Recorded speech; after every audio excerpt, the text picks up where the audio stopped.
Welcome to the New Rugged Order podcast, exclusively on the Hard Knock Digital Culture channel. Now give it up to your host, people, MM2K.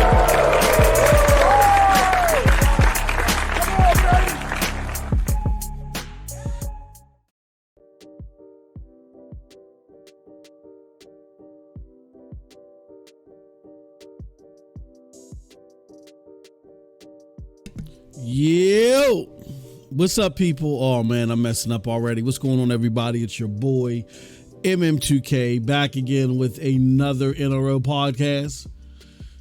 This is episode 27, and this is the show where we talk about the latest and greatest and AAA genre-defining gaming news. Boy, do we have a show for you today. But I gotta admit, I gotta get this off my chest. My boy called me while I was in the middle of doing something. He kind of freaked out. He was like, "Oh man, is everything okay?" I just had one of those moments, y'all. It's been real busy, going back and forth between cold blood in the house. What's going on, good brother? Between my wife and my son. I had an appointment with my son, and then while I had an appointment with my son, the hospital called me for my wife and said, "Oh, you got to bring her in."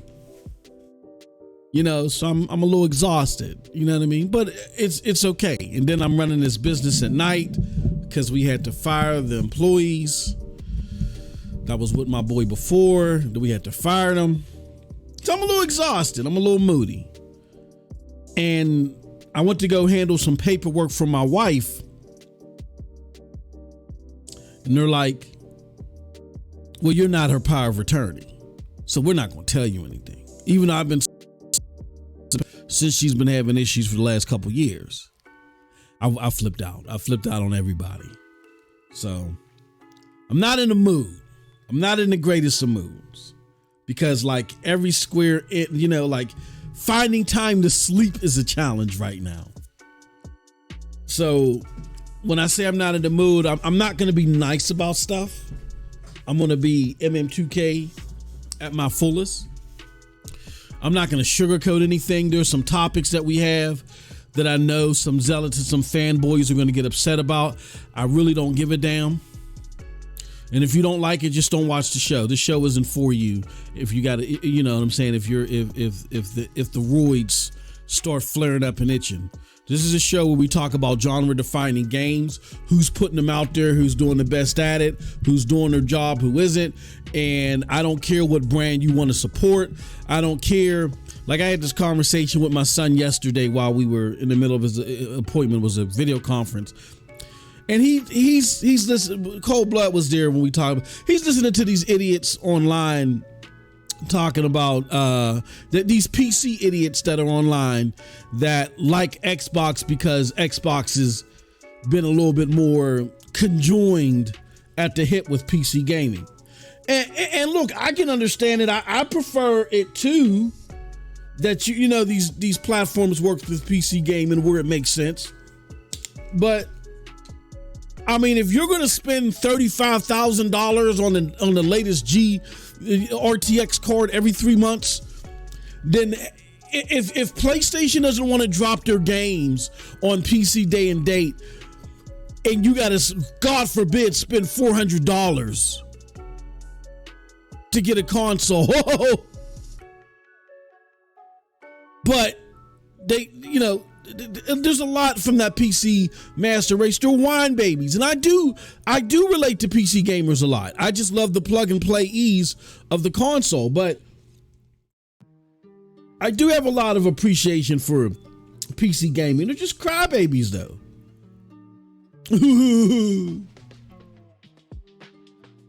If these people are in the business of selling a box and they need the content to be exclusive and they need to make sure that the content works with the box first and foremost before it goes anywhere else, because that's their business, then just buy a freaking box. I mean, you're literally spending thousands of dollars on just the GPU alone. If you can do that, you can buy a box that'll last you about 4 years unless there's an upgrade, a mid-gen upgrade. And there is news on the PS5 Pro coming from Inside Gaming. We're not going to cover that this week. We're going to cover that. We're not going to cover that today. We'll cover that in a subsequent podcast. But yeah, if you're upset, I see you, Cold Blood. If you're upset about let me see the comments popping up good. He says nothing to sugarcoat about Xbox. That's for damn sure. Absolutely not. We're just going to rip the scab off and we're just going to talk about it. If you're a hardcore gamer, the question beckons and looms. What's your best option? If you're a hardcore console gamer and you have to make a choice, or you don't necessarily have to make a choice, but you want to figure out what is worthy in your portfolio, we're going to address it today. And I'm not going to address it in a no sweet potato, sugary au gratin way. We're going to pull the scab off and just deal with it. And if you don't like it, I don't give a damn. Not today. I don't really give a damn any other day, but I'm not going to entertain. Well, maybe this, maybe that. I don't care. We talk about AAA genre defining games. This is hardcore gaming, hard knock digital culture. We're not watering it down for nobody. Xbox has shown that they had the pedigree back in the 360 days. They fell off with the Xbox One.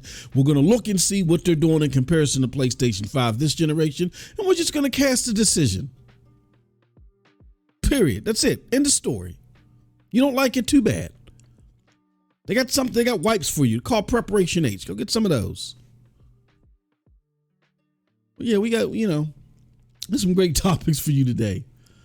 But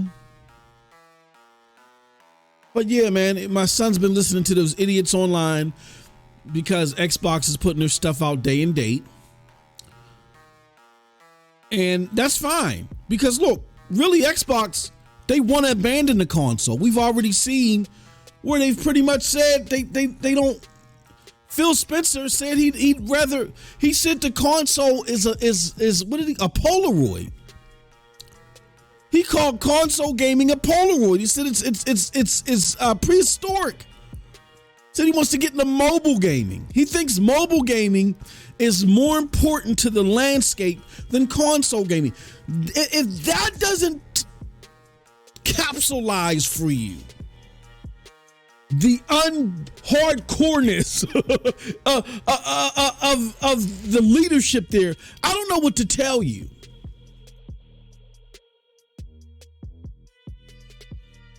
And they understand that they need hardcore content, but it's like a pain to go through the rigors of trying to create good stuff. We buy it, and we're going to put it on the service. And if we beat it to the ground, so what? We beat it to the ground. We got you hooked by then. So let's talk about it, all right?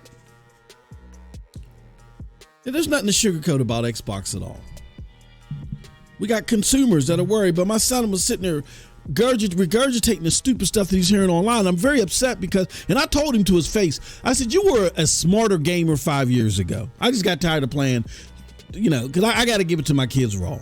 You were a smarter gamer 5 years ago. I said, you sound like a dummy. You sound like an idiot right now.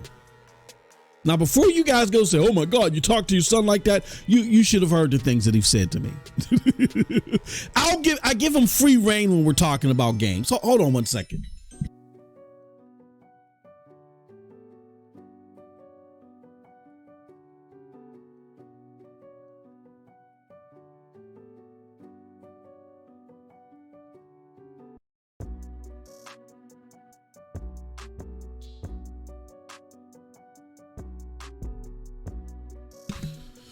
Y'all give him free reign, so you should just hear the things that he said to me. Besides swearing, I let him say what he wants to say.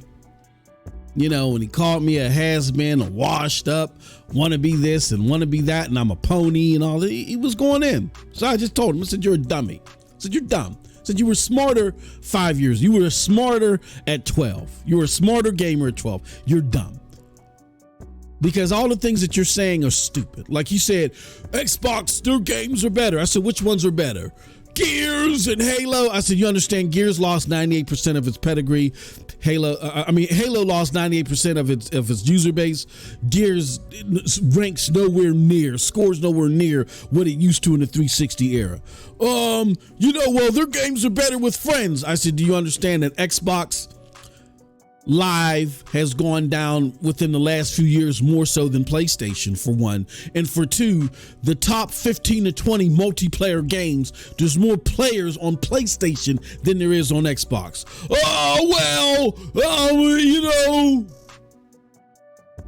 I said, well, what game are you playing on Xbox? I said, so you're literally sitting here regurgitating this idiotic rhetoric based off of other idiots that are just simply trying to get paid. I can't even call them idiots. You're the idiot if you listen to this crap. They're not idiots. They're shysters. They're running a finesse. It doesn't make them the most morally sound, but they're not idiots. They're not geniuses. Like, if you were to seriously go one-on-one versus them, you'd rip them to shreds. But they're not idiots. You're the idiot because you're consuming it because you're stupid. You're too dumb to do the research and kick the tires on what you're being told. Just because someone has a fancy mic, a fancy camera, and all this polished graphic crap happening in the background, they are now the cardinals of all information gaming. You're dumb, and they should take your money. I hope your bills don't get paid. I hope you become homeless for you being so dumb, giving them your money. You deserve it. Something's got to wake you up from being so damn stupid. Anywho, so he's listening to them. He's regurgitating all this stuff. And I'm sitting there thinking, you're thinking back to the 360 days, dude. We're 2 generations past that. I forced you guys on the PlayStation 3 because the 360 was the stuff and I didn't want y'all touching my stuff. But I was, over 10, 15 years ago, bro. Get over it. That is not to say, do you know who Phil Spencer is? Well, yeah, I kind of, shut up. Conversation's over.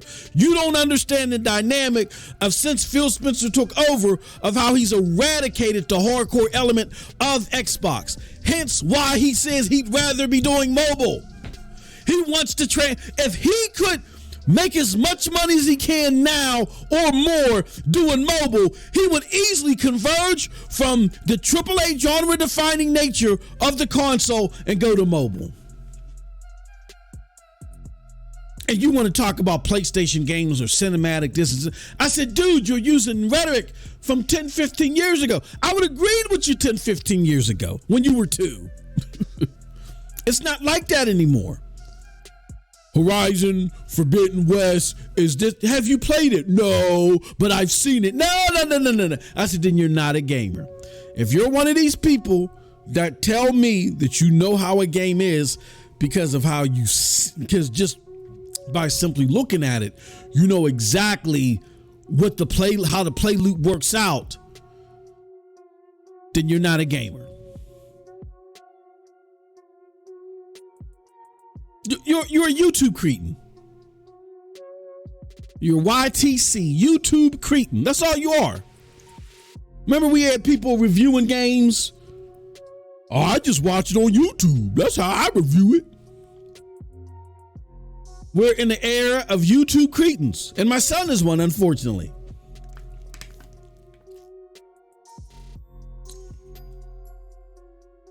I said, you sound stupid. So I want to bring you on a podcast so bad and just shred you live on air. I said you were smarter when you were 12. Sound dumb. You're bringing up Xbox 360 era stuff. This 15 years, you were 2 then. What do you know? Stop listening to these dummies. You're smarter than that. You play more games than them. You're not a gamer, though, because a gamer doesn't think like that. But you play more games than those dummies. They're sitting here for hours upon hours putting together. That's what I'm saying. They're putting together all these damn videos that take hours to do. They're not playing these games. I mean, I will admit, over the last month, I haven't touched a lot of games. But you guys know that about me, because dealing with my wife and then dealing with my son, when I squeeze in the time, I go live. These guys just sitting there up all night putting together all these stupid videos, and you're playing more games than them. You know more about what's going on with gaming than them, but they just create these stupid scenarios or these gotcha exposed videos of this one and that one. It's just stupid. If you want to be a dummy and consume that stuff, and give them money, I hope you give it to them at rates to where your utilities get shut off. Your refrigerator goes bare. You're eating cheese and butter. You're standing in lines and getting navy beans and cheese and butter. I hope that's how much money you give them so you can wake the hell up. All right, let's get into it. So, Cold Blood says, Phil should really push for mobile gaming. I want to see the cap that will ensue from dudes that were all about AAA gaming and most powerful console. Hey, look, man, let me tell you something. Until Xbox, even with Bethesda, even though Starfield was something that was generated well before they purchased it, it's theirs. But until Xbox can, within a single year, put out multiple genre-defining AAA games that get people excited, or they're responsible for curating that. Like even this year, which is considered a bearer year for PlayStation, like Cold Blood and I have talked about this on numerous occasions. We're not happy about the output this year. There really was only, I mean, I like Forspoken. That was a great entry. You know what I'm saying? And was it the best AAA game out there? No, but it was something that, you know, again, fed the cause. Again, everyone's not going to be a hit, but it definitely was enjoyable. It was definitely enjoyable, and it was worth $70. It wasn't the mind-blowing experience that we hoped it would be, but it still was a good experience nonetheless. That being said, you had Forspoken at the beginning of the year. You got Final Fantasy 16 in the middle of the year, and then towards the end of the year, you're going to have Spider-Man 2, which now looks amazing. Now, like me, I don't even care about Spider-Man normally. Now I'm sitting there thinking, holy crap, do I want to, get that game? I got to scrape up more pennies. You know what I'm saying? And then just by the platform being more competent, you're getting Baldur's Gate 3, which I've already had a significant amount of time with the early access. When the full game comes out, it's going to be phenomenal. And you already got people already trying to make excuses because they feel like Larian is busting up the game. They're like, there's so much in this game that it's going to destroy all other RPGs as far as scope is concerned.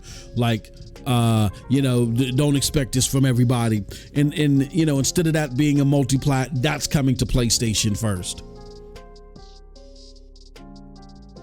Just out of pure competency of the platform. So, yeah, I don't have time to play around with people. We got AAA genre defining gamers who are looking for content, who may not be as adept as you and I are in what's coming out, and they want to know what's going on, and we're going to be the place to help show them how to get access to that stuff. I don't have time to cater to people's feelings. If your butt hurt, get the Preparation H, man. That's all I can tell you. Get the Preparation H, start the spraying or start the wiping or start the globbing, whatever you got to do. All right. Before we go any further, let me show you guys something.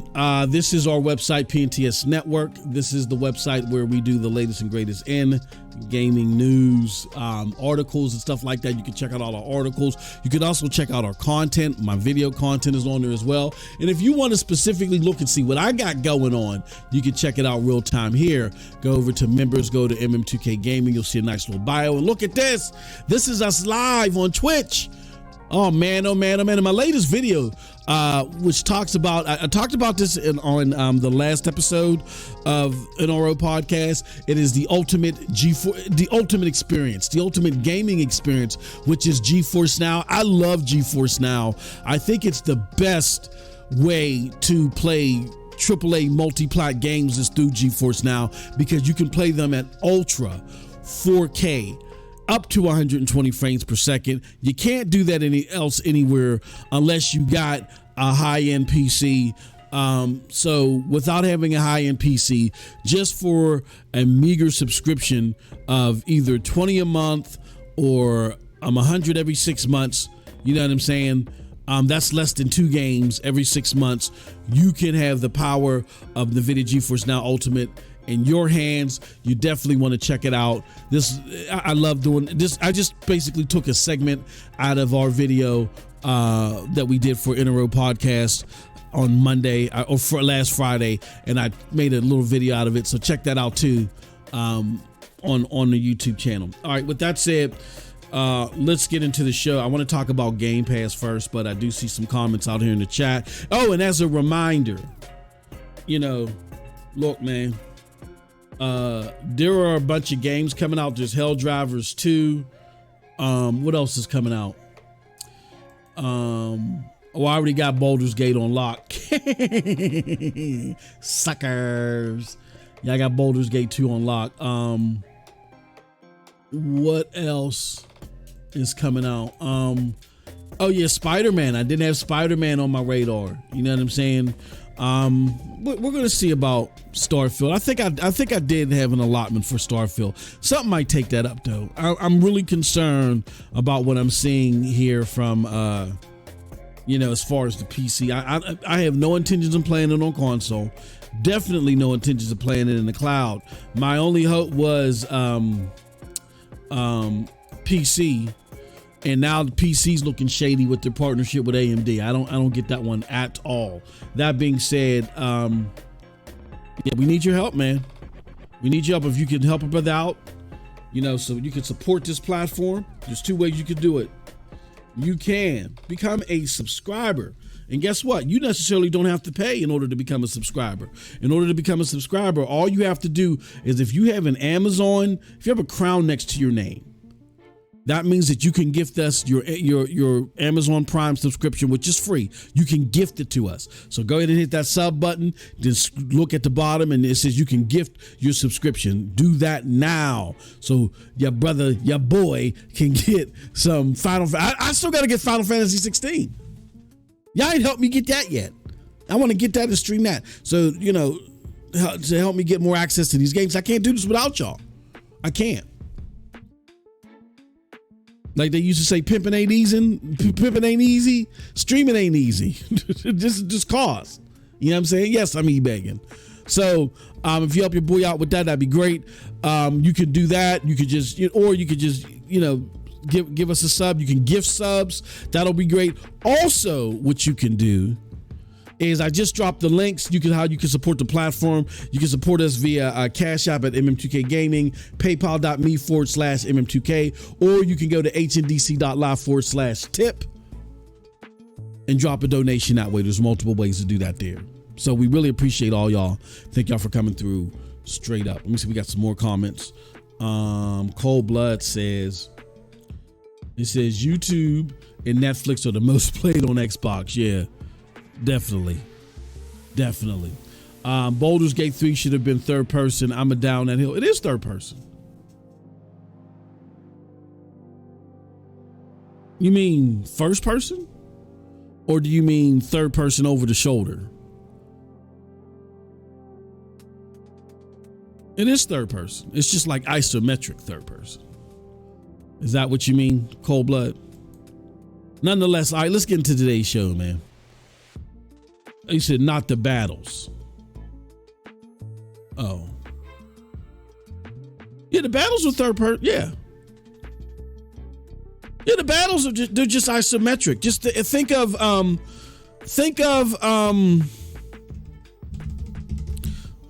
what is the name of that damn game? Think of like the Final Fantasy Tactics. That's what Baldur's Gate is. Final Fantasy Tactics. You never see me stream Baldur's Gate, Cold Blood? I know it's been a minute. But yeah, that's what Baldur's Gate is. Like, think Final Fantasy, a way more detailed Final Fantasy Tactics. Let's get into today's show, man. Let's talk about it. Game Pass hurdles. Let me see. Can I fix that a little bit? Get that over a little bit, Mo. Give me some Mo.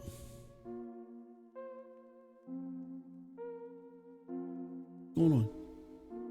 Oh, no, I did too much. We go. All right. He says, yes, I hate the, you don't like the isometric. Oh, okay.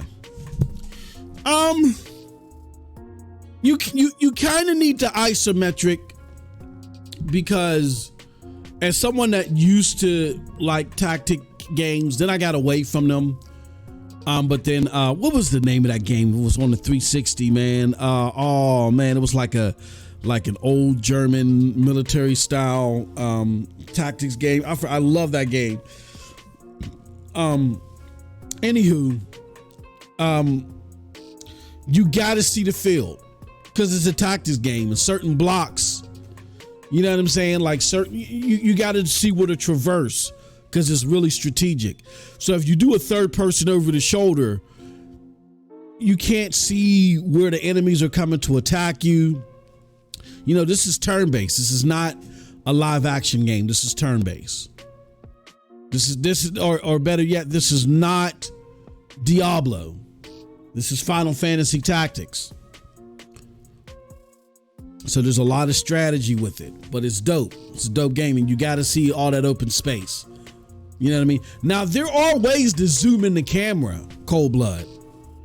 I believe there are ways to zoom in. I remember people zooming in, but it's to your detriment. And I think you can do it like over the shoulder. I think you can set it at over the shoulder. I may be wrong, but I think there are ways to zoom in the camera, Cold Blood.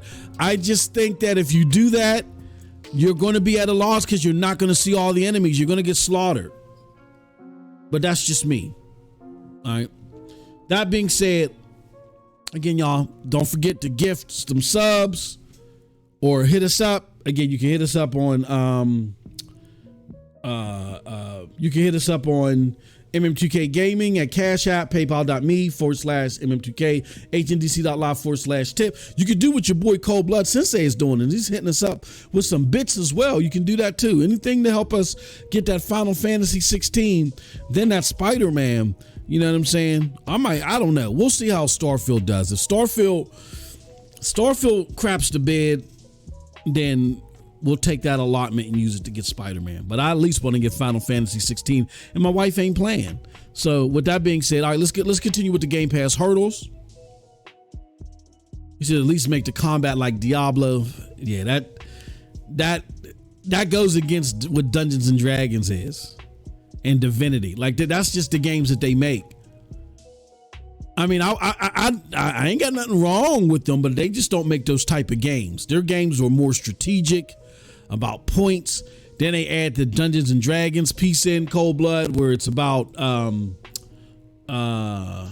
what do you call it? Where they add in the what do you call that, man? Oh, where they're adding in the dice rolls to see how strong your attacks will be. That has a whole nother element to it. Yeah, man. I mean, so yeah, you gotta have an appreciation for strategy games. If you don't, this could bring you. I mean, it has so much depth. This could be the game that brings you in. But I understand what a lot of strategy people are fearful of. There's a lot of strategy people are fearful of that because this game is so wide and is doing so many things that strategy games normally don't do, that people are going to play this game and be like, okay, I like strategy games now. And then they're going to go to other strategy games and they're going to be so underwhelmed. So I get that. But yeah, this is the street. So you got to have at least an appreciation for that. This is not a live action game. Let's talk about Game Pass hurdles. So all right, so Game Pass, a lot of people are looking at what's going on with the Activision Blizzard deal, and it looks like more and more it's coming through. FTC dropped their battle for their August trial. They dropped that, which is a shock. It's being claimed that they're looking for a settlement out of this, which to me, that's a whole nother topic. I'm not going to get into that. I do have a whole mic check dedicated to that, to where You can't blame Microsoft for wanting to survive. Like no business says, you know what, we're actually crappy. Well, except for Google. Oh my God. No other company except for Google says, you know what, we're crappy at this. So we invested all this money. Let's give it up. Nobody does that except for Google. Everybody else says, you know what, we're not reaching our expectations right now. We got to do better. What is it? They either say, what is it that everybody else is doing right that we're doing wrong? And or B, how can we best utilize our assets to where we can carve out our own lane here? And Microsoft is kind of taking like a hybrid of B, but then adding a C. How can we best utilize our strengths and completely eradicate the game to where nobody else can do it? Which in a lot of elements is anti-competitive, but like I said, that's a whole nother podcast. We'll get into that because I often got to battle people say, dude, FTC don't have a case. Well, why don't they have a case? Because Florian told me? No. They have a case. CMA definitely had a case. They just were horrible at the argumentation of their cases. So now they've turned yellow belly and now they're a bowing face. And I'm not mad at Microsoft. I mean, I'm upset that element is there now. I don't like Phil Spencer being in the space. But my true ire goes against the regulatory bodies. This is the number one entertainment industry in the world. And y'all don't know how to argue to protect the consumers. Don't get me wrong. There are consumers that want Call of Duty for $15 a month, along with a slew of other games, to try out. But those are the minority of gamers, but they're the most vocal. Like the average gamer that's playing Call of Duty, they are fine with paying $70 a year because that's all they're buying. That may be Madden. They buy 2 games a year. They drop $70 this time for that, $70 another time for that. They don't care to spend $200 a year for Game Pass, even if you are breaking it up in increments of $15. That's a waste of their money because they're not playing those other games. They don't care about, and they don't care to be exposed to those other games. And so to where I think it would be appealing to a portion of gamers that Call of Duty is going to be in Game Pass, so they can just, pretty much just use Game Pass to pay Call of Duty. I think some will be aware that, hey, I'm actually paying more for Call of Duty because if I just buy Call of Duty outright, I'm just paying $70 opposed to where me doing it through Game Pass, I'm only, if I were to, $70 worth of Game Pass is only what? 5 months, maybe 4 months is 60. So yeah, less than 5 months. I'd rather just buy it all front. I think the majority of gamers are going to continue to do that, and they're going to continue to do that on PlayStation unless something drastically changes with the PlayStation version of Call of Duty. That being said, it will have an allure to it. But the problem with Game Pass is there's a fundamental problem with subscriptions, period, which I don't think people understand. Again, I repeat, there's a fundamental problem with subscriptions, period. Here's the problem with subscriptions. Subscriptions do not allow you. Well, before I make that point, I just want to echo. Let me just finalize my thought with the FTC and CMA. FTC and CMA are the ones that failed you, gamer. Because what's going to happen is, as this goes through, Microsoft was able to uproot gaming and make the benefactor those that don't respect the art but just have a whole bunch of money. So you're going to see a whole bunch of situations like Redfall, where if it wasn't for Game Pass, I'm a guarantee this to you. And I don't need to say this to you because you know it's true and Phil Spencer knows it's true. If it wasn't for Game Pass, and let's just say Microsoft still bought Bethesda, do you think that Redfall would have A, launched in that state, and or B, would have been set at that price? No, they got away with it because of Game Pass. We're going to try to milk this as much as we can and charge $70 for it because a lot of investment already went into it. And the goal was for it to be a AAA game.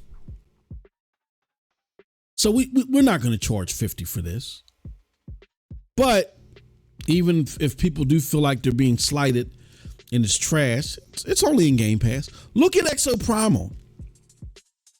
I mean, the whole concept to me just sounds stupid. Dinosaurs and robots. It just looks dumb. That's never been on my radar. Capcom, I know, has been hitting, but again, they're not perfect. With some of their futurized games, they haven't done so well, right? And this just was a stupid concept.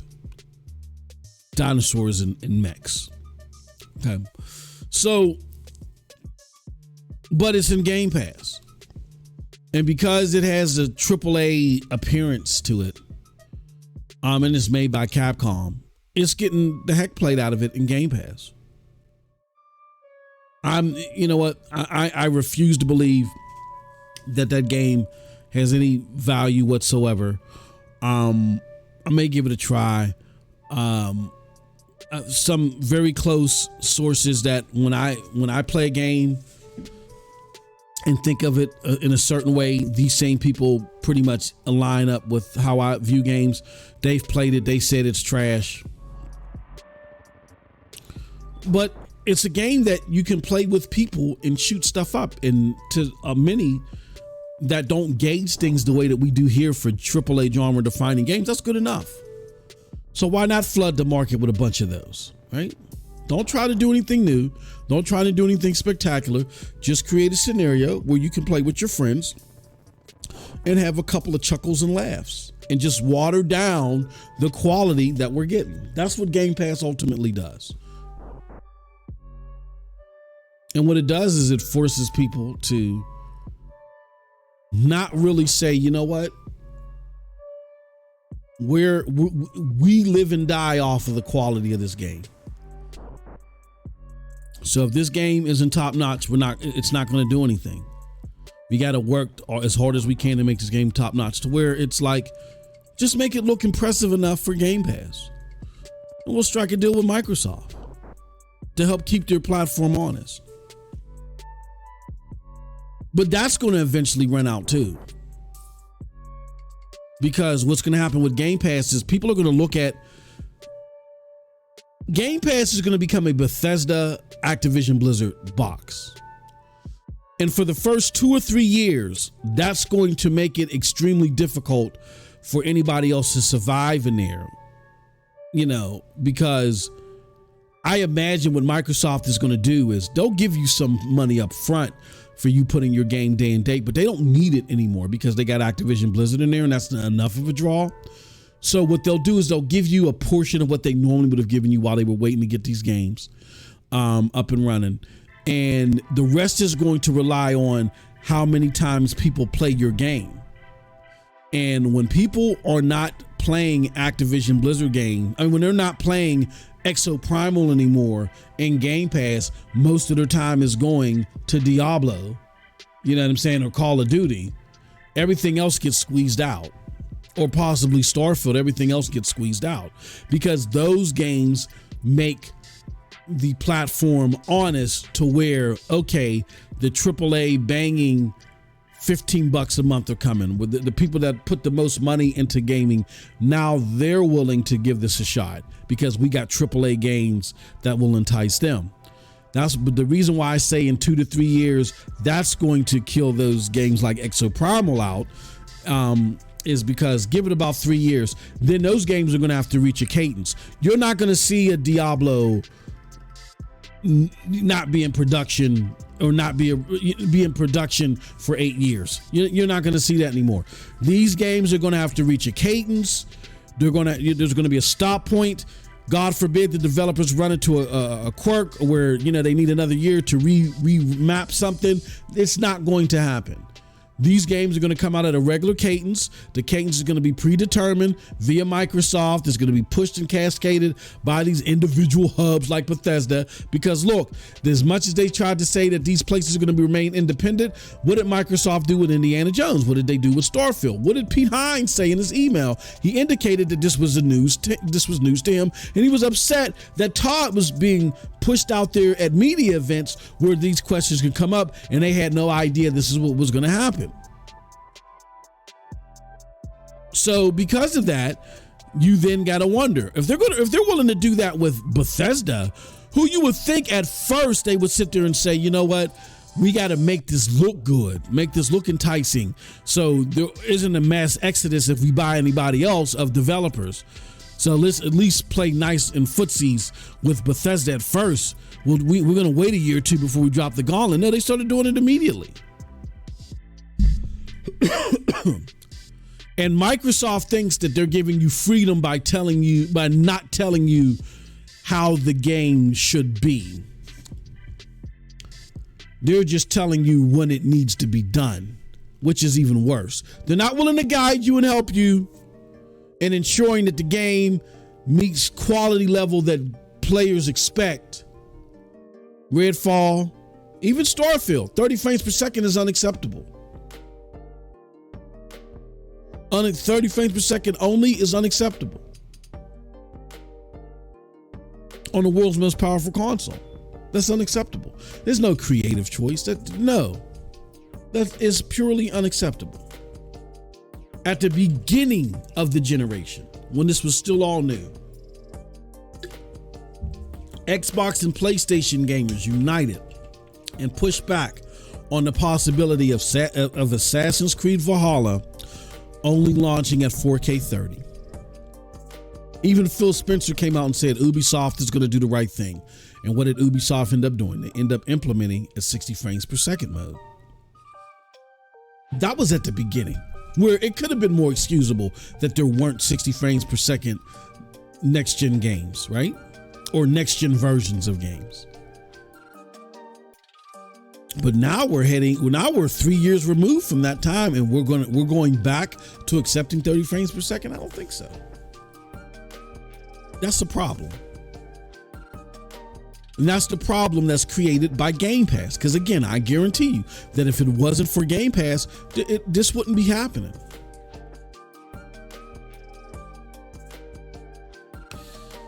So let's continue on. It's just subscription services altogether are running into a problem. Why?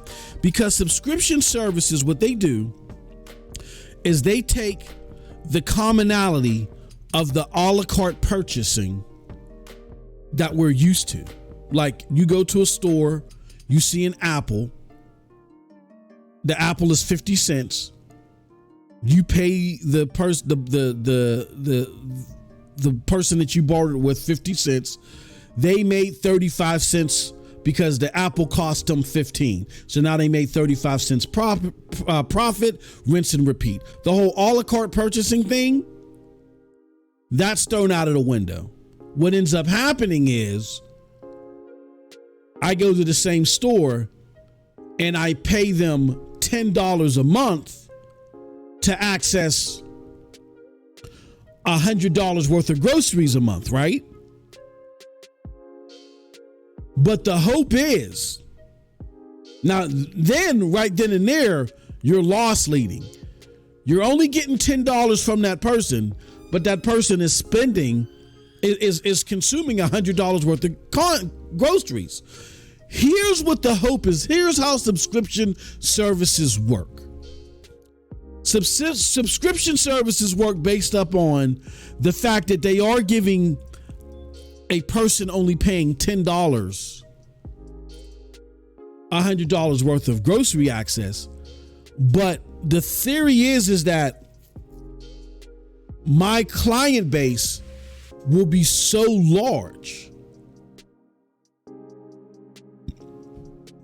and that everybody won't spend $100 or won't utilize that $100 worth of groceries.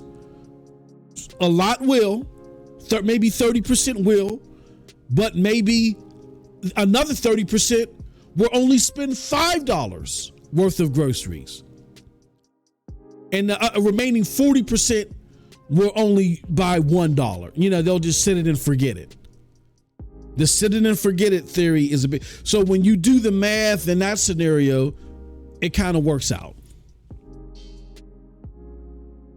And let's just say that, no, and I'm wrong. Maybe more adequate numbers is, let's say 10%, because those are your most hardcore people. The most hardcore people will spend that full $100. So we'll say 10%. But let's just say another 20% only spends $5. Then the other 70% spends like $1. But it's just such a big deal. On average, they only spend $1 a month, but it's such a great deal, they just can't pass it up. They sign up and they forget it. That's how subscriptions work. Subscriptions work based upon you building up your clientele so much that the majority of your clientele don't utilize the worth that you're giving them access to. They actually consume less than what the subscription price is. But because you created a sticker shock situation where you said, I'm giving you access to $100 worth of groceries for only $10, that automatically makes you sign up. Because you're like, oh, I can't, there might be a day where I need $100 worth of groceries and I only got $10. And that day only comes once a year. Or once every 2 years. You see how if that day, oh, hold on one second.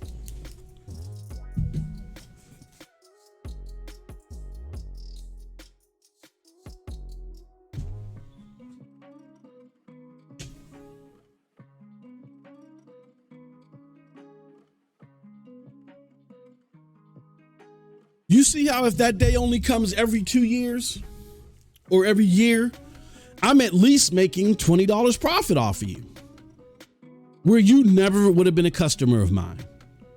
Maybe you would have came in and bought an apple one time a year, to where I only made 35 cents off of you. Remember the old scenario? But if you come in and you get the subscription service and now I'm making $20 off of you instead of just 35 cents, I'm in the plus. That's how subscription services work. The subscription services work based upon people utilizing the service, but putting more into it than what they're getting out. Game pay. It's not about everybody that's, being a super hardcore gamer. What they want to do is they're hoping that by having APK games, people will be like, oh man, this Game Pass is dope. And all these people do is that these are just people that play, Call of Duty.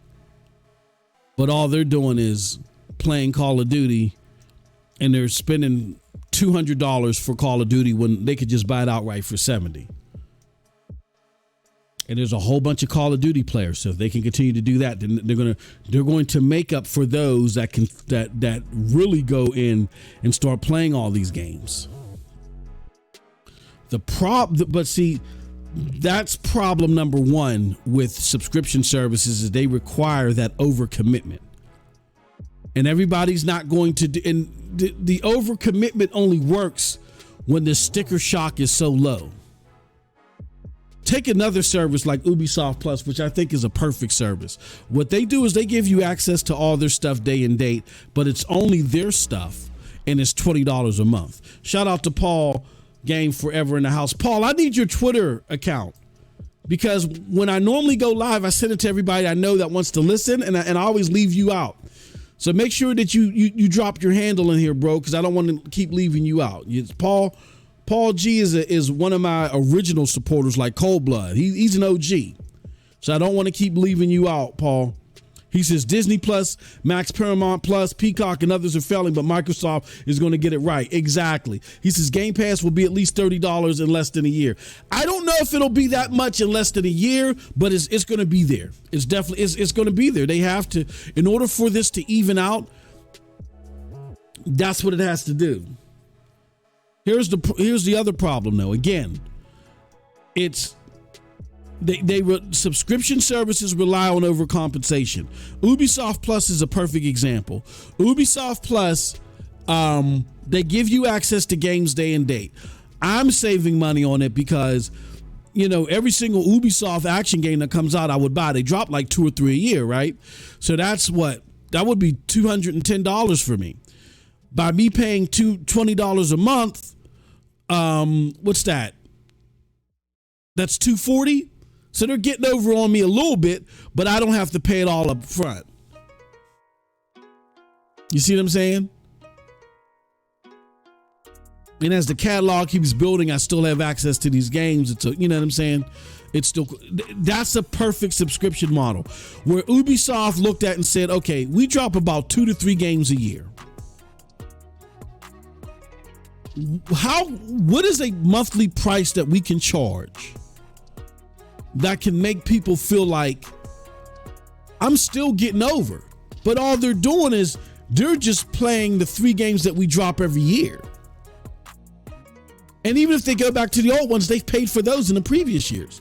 So we're now getting 20 more dollars from MM2K. You see what I'm saying? They're now getting, that's a perfect subscription service to where it doesn't rely upon overcommitment from consumers. Every consumer can utilize every single game that comes out pretty much from Ubisoft that year, and they'll still be over. They're still winning over on me, but because they're allowing me to access these games day one just by paying a subscription service, it's more economically sound for me to pay the $20 every month opposed to coming out with 70 here, coming out with 70 there. You know what I mean? They're still winning over.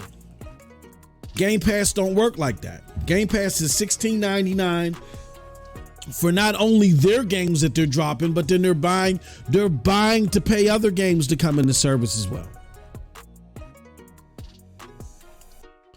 So they're really, and then they have different models. They have a $11 model, which is really cheap, which is really putting them, making them attached to the overcommitment model.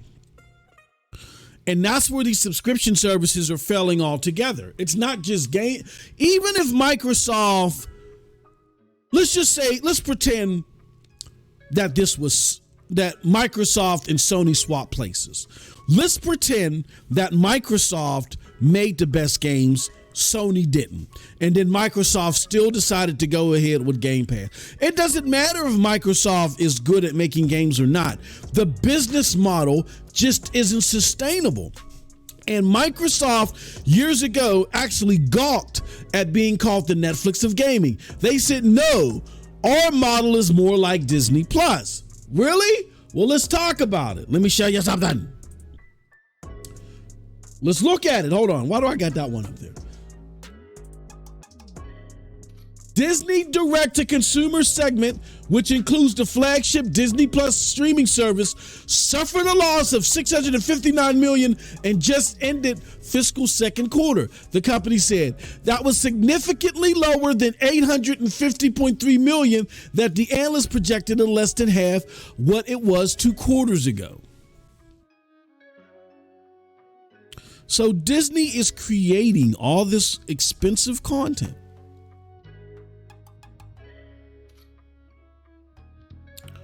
And at first they were making hand over fist because the content was considered great.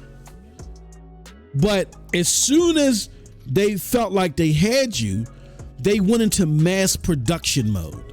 That's what I'm talking about with the quality of games of Activision Blizzard, why people didn't want the deal to go through, because they feel like people like Jay Barry, who are big Call of Duty fans, go check out the homie Jay Barry on YouTube. He said, rightfully so, that expected these games are going to get watered down. just like Disney Plus's quality got watered down. People, even the president who's looking to sell it off now said they just came out with too much content that just wasn't good. They tried to oversaturate you with Disney, with content that just wasn't appealing. It just had the name on it. And now they're incurring these losses. So now you have Microsoft, who isn't Sony. I know we were pretending they were Sony. We were just looking at the business model. But Microsoft isn't Sony. They are not known for curating great content. They bought stuff that was popular, but the first rounds out with it, Redfall, did not go too good. Starfield, we were expecting, if anything, you just provide the financial backing and support. You let the creative people do what they do, and this game ends up better than what we could have realized without your help. That's not the case. Starfield being 30 frames per second on console is a party pooping affair. I'm not saying it won't sell well, but it loses on potential that it could have had it had simply a performance mode. That is not Microsoft merging with somebody and making stuff better. Let's look at Peacock. Peacock had $704 million in losses in quarter one 2023, a significant jump from $456 in the same year ago.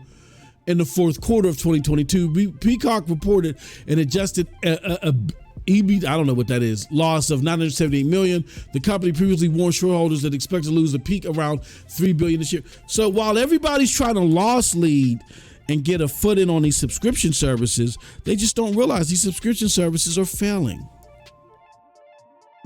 There's nothing like the a la carte purchase of, I'm coming in to buy your Apple. I'm paying 50 cents for your Apple. The Apple only costs you 15 cents. So therefore you make 35 cents profit, and you just continue to grind there and you rinse and repeat. Trying to loss lead and incur these losses with these subscription services that never really fly and stably stay there is going to kill the subscription model. And the only ones that are going to survive under these current conditions are ones like Ubisoft Plus, to where they basically look and say, what is everything that we're going to put out this year? What is the total accumulative? Okay, the total accumulative is $210 a year. If we set a price to where people are paying us more than that $210 a year, but they're breaking it over several months, we still come out on a plus. That's, unless you have a subscription service that works like that, that's pretty much a layaway, just a layaway with the subscription tax on top of it, then you're going to lose out. You got to look at everything that you're going to put out that year, a la carte.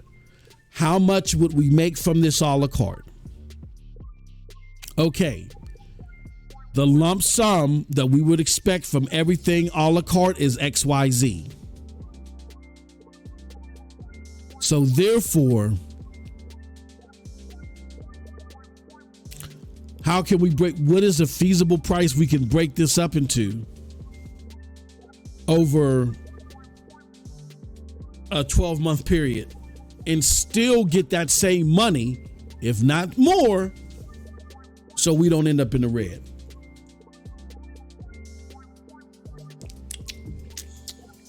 I think Ubisoft Plus is the perfect model. You look at Game Pass. I'm not even going to crunch the numbers.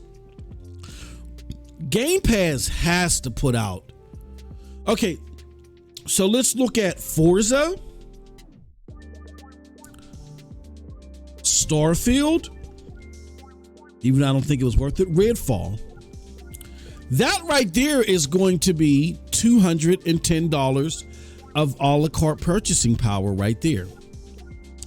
And they don't even charge $19.99 for like how Ubisoft does. Or no, hold on. How much is Ubi? No. I'm lying. Okay. Ubisoft Plus, here, let me. after taxes is, hold on, Ubisoft Plus.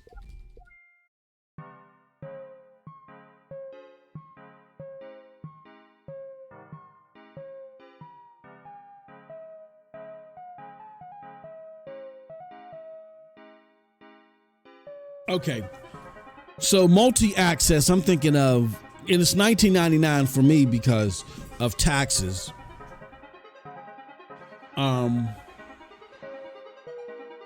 But just PC, okay, all right, it really it depends on where you play. If you get the multi-access, which is $18 a month, but $20 after taxes, then it's the $20. If you're just doing PC only, and PC games are relatively cheaper, but they're still coming out on top. So let's look at the PC only access. The PC only access gives you, all right, 12 times 15 is 180. So what they've basically said is they said, how much are games on PC? There are PC games are $60 a pop.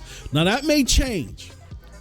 So what they've said is they said, okay, our games on PC are $60 a pop.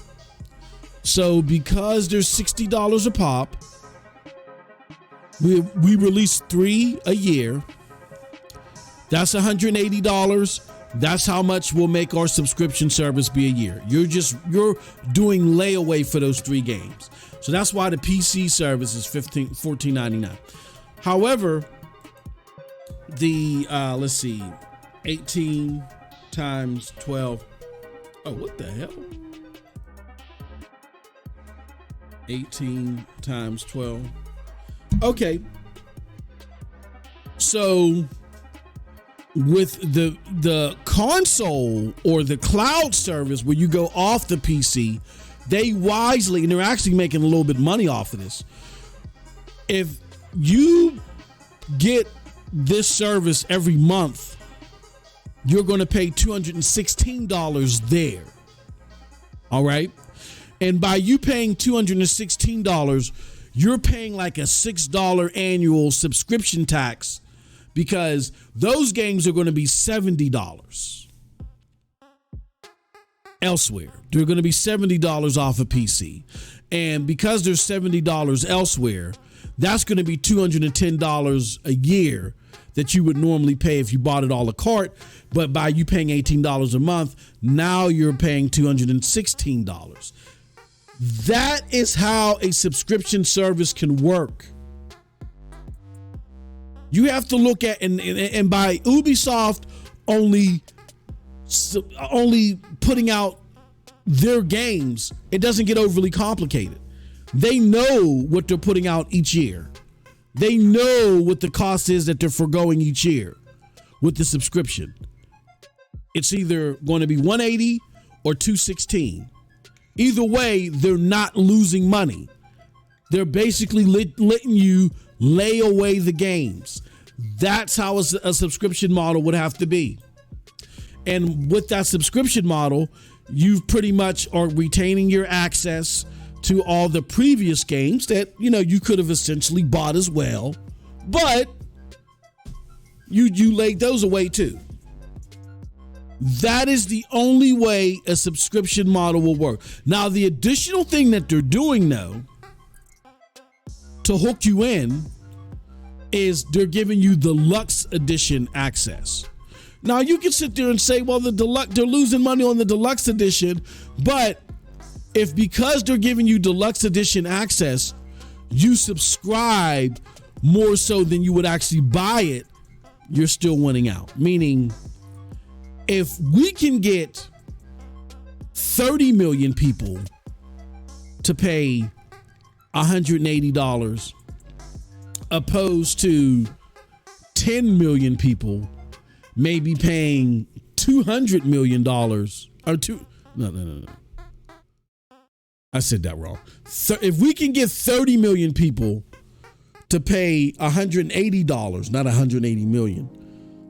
If we can get 30 million people to pay 180 million opposed to 5 paying 180 million and maybe another 5 paying 240.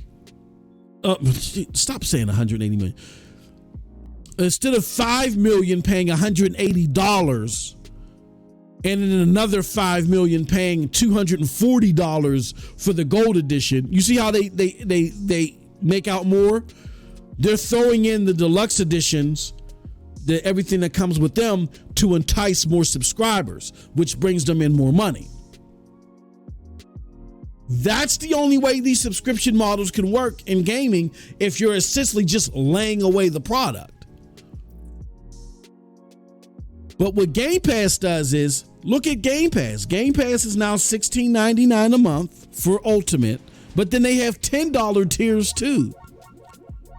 So I could reasonably only pay like $130 a year, right?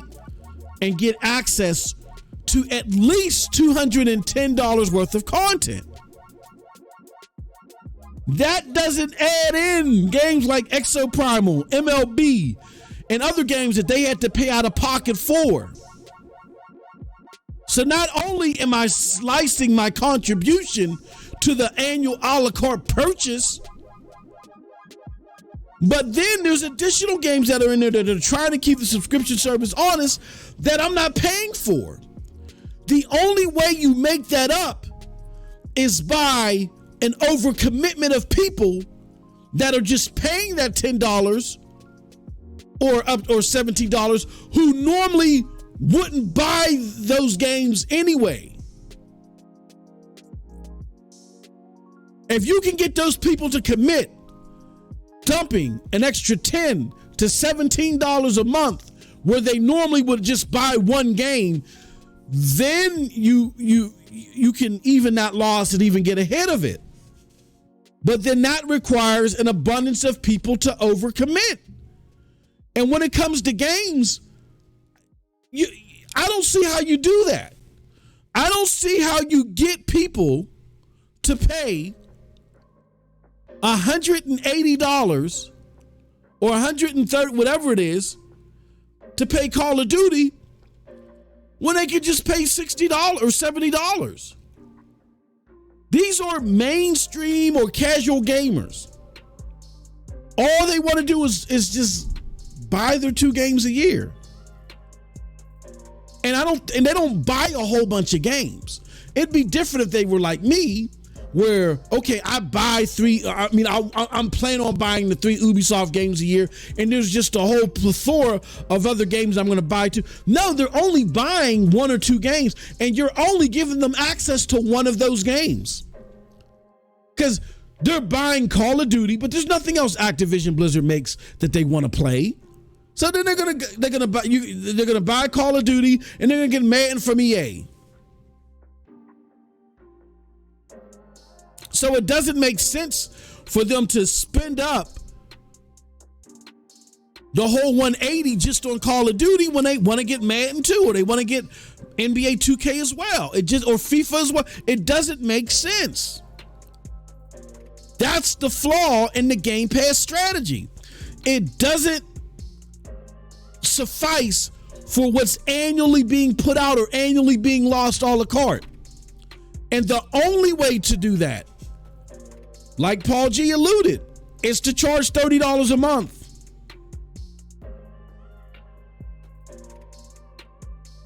That is the only way to make that up, is for them to go up to 30. But right now, they're trying to suck in all these games. Lostly, they're losing money. But like I just showed you, like you see on the screen, Disney Plus and Peacock, they were willing to lose money because they thought there was light at the end of the tunnel. Remember when Disney Plus first came, they said the first 10 years we're going to lose $1 billion. Then after those 10 years, we're going to make that $1 billion up in 1 year. And then it's going to be nothing but profit from there. Look what happened with Disney Plus. They started making a profit early, and then they started making a loss again. They're going back down. Subscription services are failing. Look at this. It's failing. The only way for a subscription service to work Again, Ubisoft Plus is perfect. You take the money that the things that you're offering would cost a la carte and you sum them up. And you say, how can we break this up monthly to where we get this back and some? The benefit is that people can access these games without paying for them fully up front. They're just laying them away. It's called layaway. I don't know if it's a term that's just universally used, but we have layaway here, like for Christmas.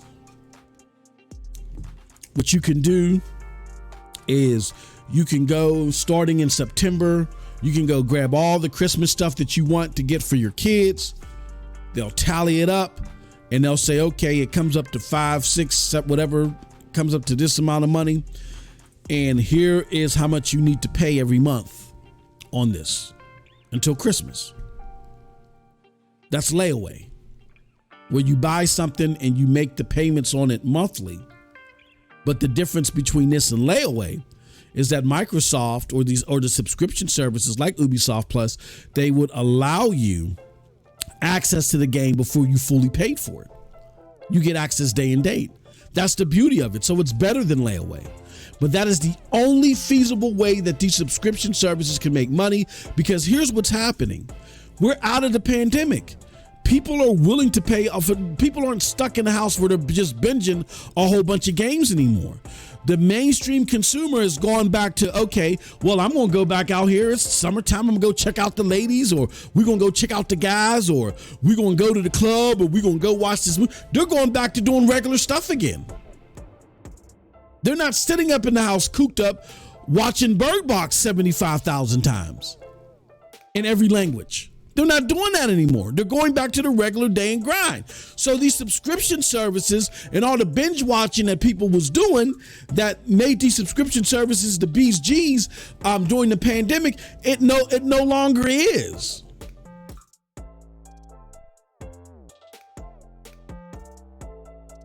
Again, the only way a subscription service will work is what Ubisoft is doing with Ubisoft Plus.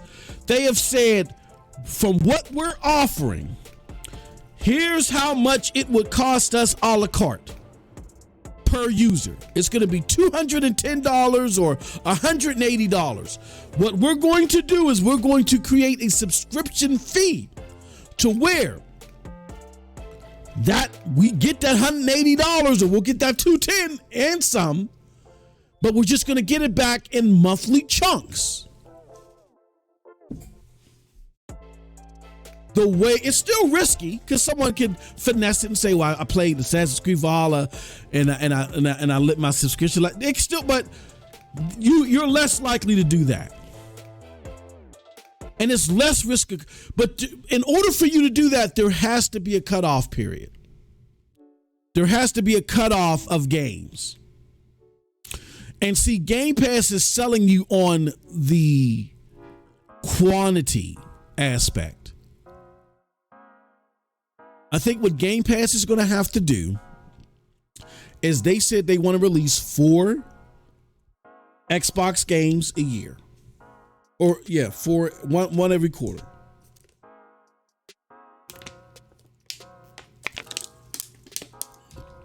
I'm assuming 2 AAA, 2 AA. Hell, it might be 3. So then you're looking at anywhere between $200 to $250 that if that person bought those games a la carte, they would be paying. But then you got a whole bunch of other stuff that's put into the subscription service. And I think that adds up to, another $100. So by the time everything's said and done, Microsoft is going to have to account for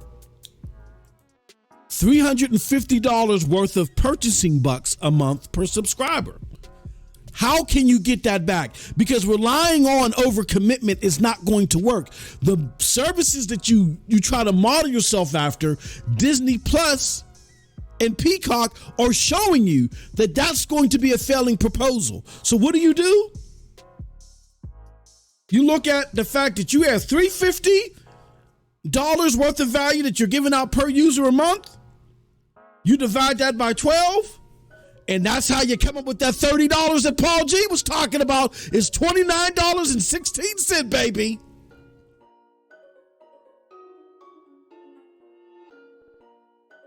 Game Pass is going to have to go up to $30. What's going to have to happen is either it goes up to 30 or a combination of this stuff.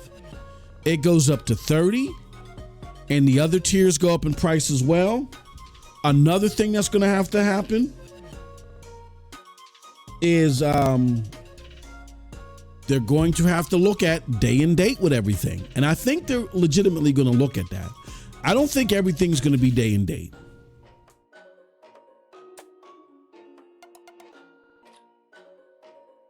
I don't think everything is going to be day and date.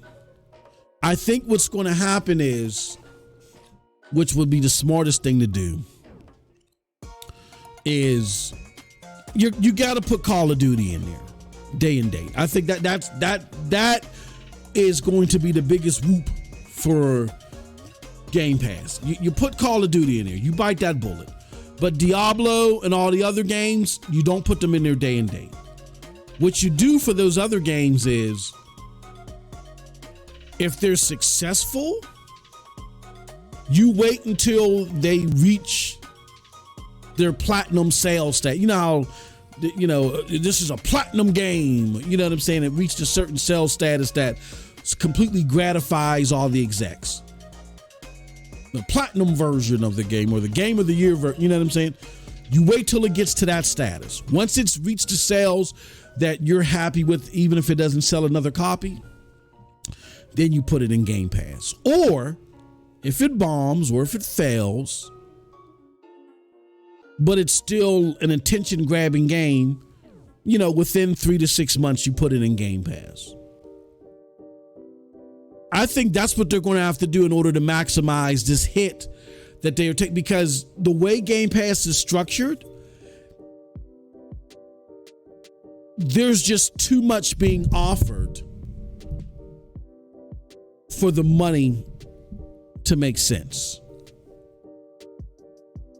Then the other problem with Game Pass, again, beyond there being too much being offered for the money to make sense and them having to raise that price. Again, we just crunched the numbers.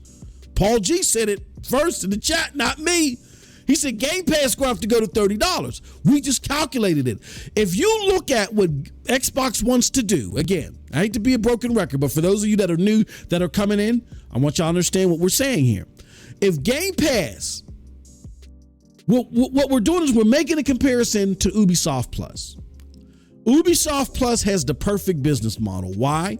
Because if you look at what they're offering annually, it's about 3 AAA games a year, right? That's about $210, anywhere between $180 to $210 per consumer. Okay. So when you look at what they're offering between $180 to $210 per consumer, you'll see that they're getting that money back. How are they getting that money back? Because of what they charge. They're not underpaying anything, and they're only offering their games. So they're not paying anybody else to bring any other games in there. Everything that they put out, they're not losing any money from the translation from the a la carte purchase to the subscription. They're not losing anything. All right. Game Pass is. And that can be a successful model if you can get the overcompensating consumer, the consumer that normally wouldn't buy these games at all, if you can get them to add to the subscription model and not let it lapse and keep paying. That's what Microsoft is banking on. They're not going to make money off the hardcore gamer, because the hardcore gamer, if it wasn't for Game Pass, they would be paying more money. So they're losing money on the hardcore gamer. What they're hoping for is the mainstream or the casual gamer who doesn't spend as much to invest more money via the subscription service. That expectation seems to be a failing one, because gaming is different than movies and other medium. Gamers are frugal about what they're spending, and we're not in the pandemic anymore. During the pandemic, those casual gamers were willing to do subscription services because they were cooped up in the house. Now they back out there. It's summertime. Let's go check out the ladies. Let's go check out the fellas. Let's go to this club. Let's go to the... People are actually living their lives and touching grass again. That's why all this money's being lost. Look at Disney Plus, the model that Xbox said they wanted to follow. It says suffered a loss of $659 million in just the end fiscal second quarter. The company said that was significantly lower than $850 million that the analysts project, in less than half it was just 2 quarters ago. Peacock had $704 million in losses. $456 million the same same year ago. I'm not just making this up. This is for real. This is serious. The expectation that you're going to have people get it and forget it is not working. It's not happening. The pandemic is over. So what Microsoft is going to have to do is they're going to have to crunch the numbers, look at what they're offering annually, a la carte, what they would get if there was no Game Pass, if these people bought all these games that were in here, and how can we just flip it to kind of like a layaway, but you get access first day type of thing, where we, okay, this is like $350 worth of value. We can't afford to let go of a dime. Because we see right now we're not going to get a lot of overcommitment, which was the thing that was going to make subscription services fly out of the window. Set it and forget it. It's not that was just smoke and mirrors. Okay, so now we've determined that we're giving away. That our subscription service is giving away $350 worth of games a year. That's the a la carte purchasing power. How do we break that up? In over 12 months, that's $30 a month. Paul G said it, but I'm with him 1,000%. Either they're going to have to raise those subscription service levels, and or day and date is going to have to go the way of the dodo bird for a lot of these titles. I think Call of Duty remains day and date. I think you continue to do that. That makes sense. And that's going to be a big pull to the service. But something like a Diablo,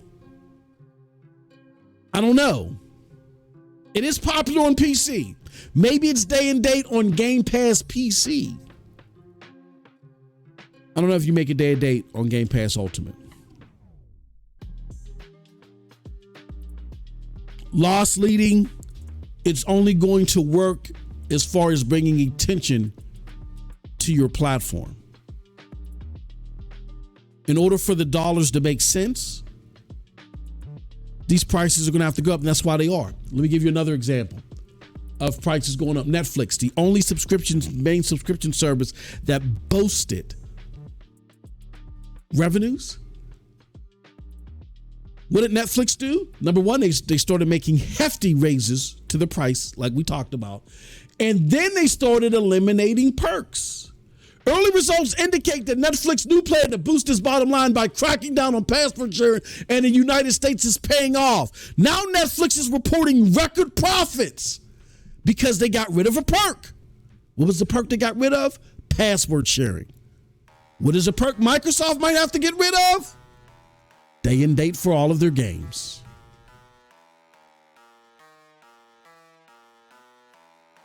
These are the subscription service models that Xbox was sitting there saying, you know what, this is what we're like. You're like Disney Plus. You like Peacock. You gawked at being like Netflix, but look at what Netflix had to do. And now they're seeing success out of the subscription model that they have not seen in years. So that truly is the hurdle.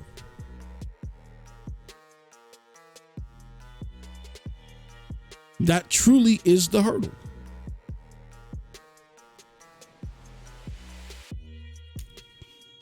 Did I just disconnect, guys? Somebody let me know. Did I just disconnect? Saw something weird happening in the chat. One last hurdle that I see with Game Pass. Not only are the prices going to have to go up, not only are perks going to be lost, but then there's the big question about the cadence. We've seen it with Redfall. We were expecting Starfield to get a little bit more spit and polished than 30 frames per second on the console. What is ultimately going to be the quality of these games? Because they got to hit a cadence. We already know Call of Duty is going to be annual. I mean, there are questions about the quality of that and how much energy is going to go into that. I feel like for the next few years, they're going to focus hard on keeping keeping up with Call of Duty because, look, you got X-Defiant right around the corner, nipping at his toes. They can't afford to pay all that money for Activision Blizzard, mainly for Call of Duty, mind you. I mean, I know the mobile was important, but then the biggest portion of the mobile is Call of Duty mobile. You can't afford to have the flagship title of that purchase now all of a sudden just be eradicated by a free-to-play game in X-Defiant. So I think they're going to put focus on Call of Duty. They're going to really try to support Activision Blizzard the best way they can to ensure that Call of Duty at least keeps amongst its ranks. I think they're going to do that for a few years until people get comfortable. And then you'll start seeing pullback. Why do I say that again? I go back to the precedents that are being set by the models they want to follow. That's what Disney Plus did. Once Disney Plus felt like that they had you, they pulled back on the quality. And people was like, oh, hell no. This is not what I paid for. And they started to leave. Disney is known for making great content. Over the last 10 years, Microsoft makes it a little bit more concerning. Right? So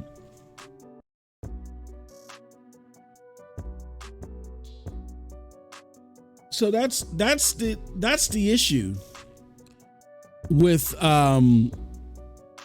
that Game Pass is facing. Again, the pricing structure is going to change drastically. Paul G says within a year. I don't know about that. Could be, but it is going to change over time sooner rather than later. It has to.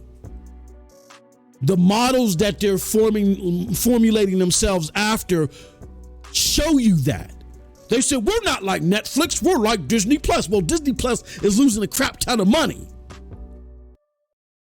So they have to change. And the only one out of these subscription services that are seeing daylight is Netflix. What did they do? Substantially raised their prices. B, took away significant perks. Now they're taking away the cheapest ad version. They're forcing you into a higher bracket. You might see that with Xbox next year. They might take away the console thing and force you an ultimate. There might be a Game Pass PC, no Game Pass console. Because let's be honest here. If we're being honest and we're being real and we're being straightforward, and if we're not trying to cover our eyes from what we've seen in the court documents, look, if you can accept the decisions that were being made, then you got to also accept the things that were said in court. Phil Spencer, the head of Xbox, said he no longer wants to be in console. Console is like a quote-unquote Polaroid. He'd rather be in mobile. What are you trying to tell me? You just had a bad day? All these games coming out 30 frames per second on the most powerful console? The focus is shifting to PC. Why? Because their flagship service, Game Pass, has run into an end when it comes to console. It's still growing significantly to them on PC. That's where they're shifting their focus. If you want 60 frames per second, by golly, you got to go to PC. Go to PC.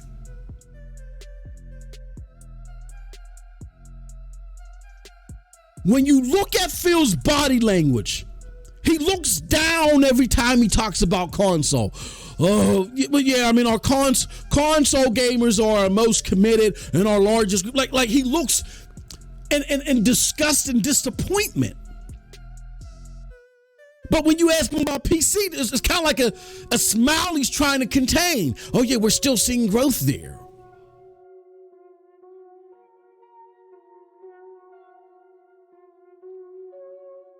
It's not ridiculous to fathom that these might go through another shift.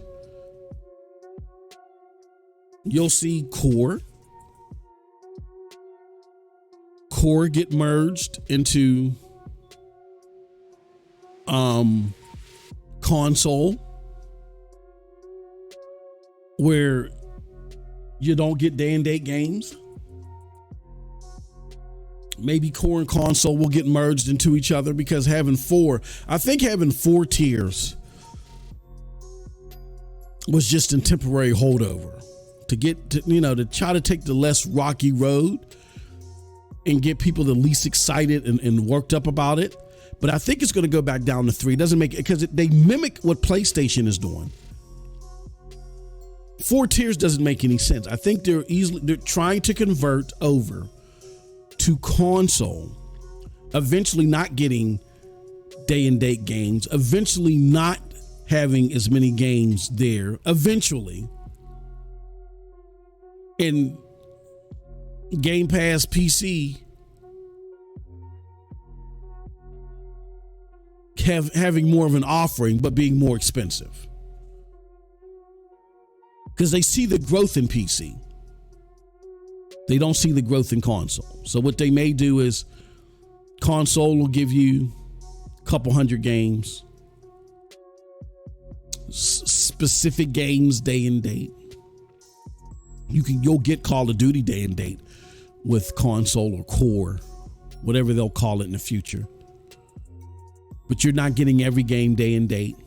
Where on PC Game Pass, you will get every game day and date. And Ultimate, if you want Ultimate, you'll get access to everything day and date on the console, on the PC.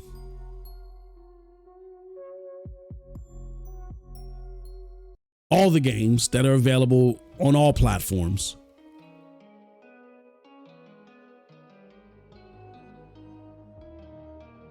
Because the dollars have to make sense. All right, that's it for Game Pass hurdles. Let me go back to the chat. He says, at least with layaway, the stuff becomes officially yours at the end. Yeah, that is true. Yeah, I know. But that's the model that they're following. In Ubisoft Plus, I'm not saying Ubisoft Plus is perfect. Ubisoft Plus has its issues. I saw something where if you don't utilize your what do you call it? Your account over so much time, they can cancel your account and get rid of all your games. To me, that's absurd. That to me is insanity. Okay, prime example, and I'm glad I didn't do this. So my wife couldn't understand my love for gaming. She never has understood it. But one day, because there are some business related things we do around this, she said, let me play some game. What is your favorite game to play? And I said, Division 2. And I said, you know what? I'll just make you an Ubisoft Plus account too. And she said, I want to stream with you. I said, you do? I was like, okay, we could maybe do something once a week where we'll stream together and talk our ish and all this other stuff. I was planning to do that before my wife started getting sick, right?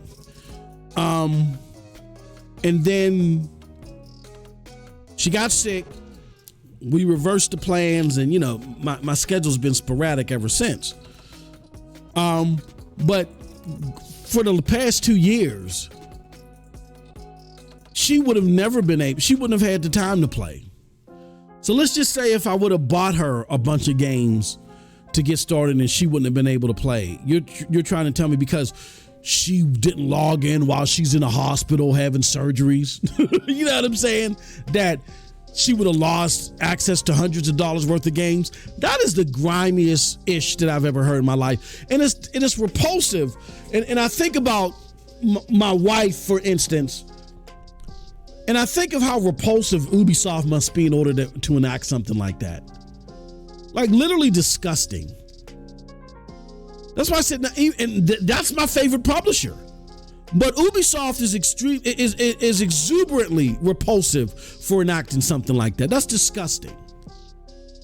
God forbid something happens to you, you're out of commission or whatever, you're trying to maintain your house or whatever, you know what I mean? The last thing on your mind is playing video games at that moment.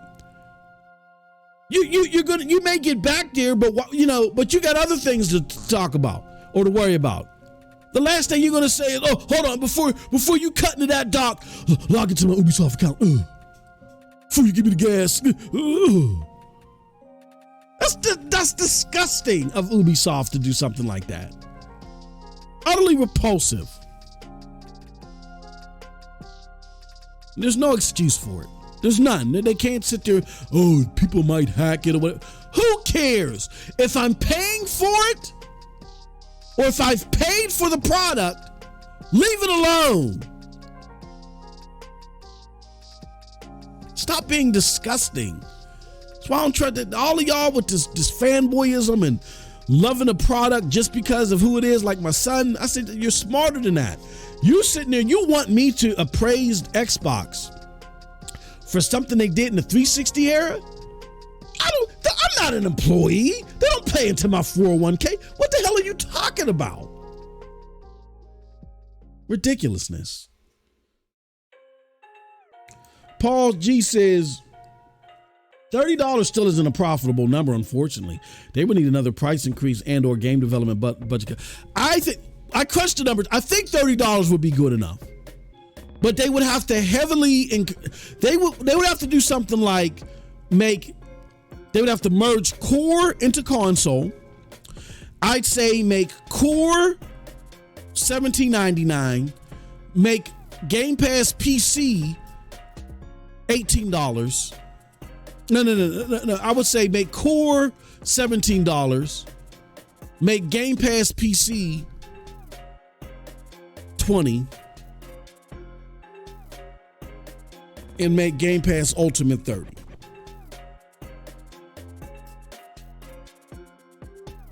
If they do something like that, I think they'll be okay.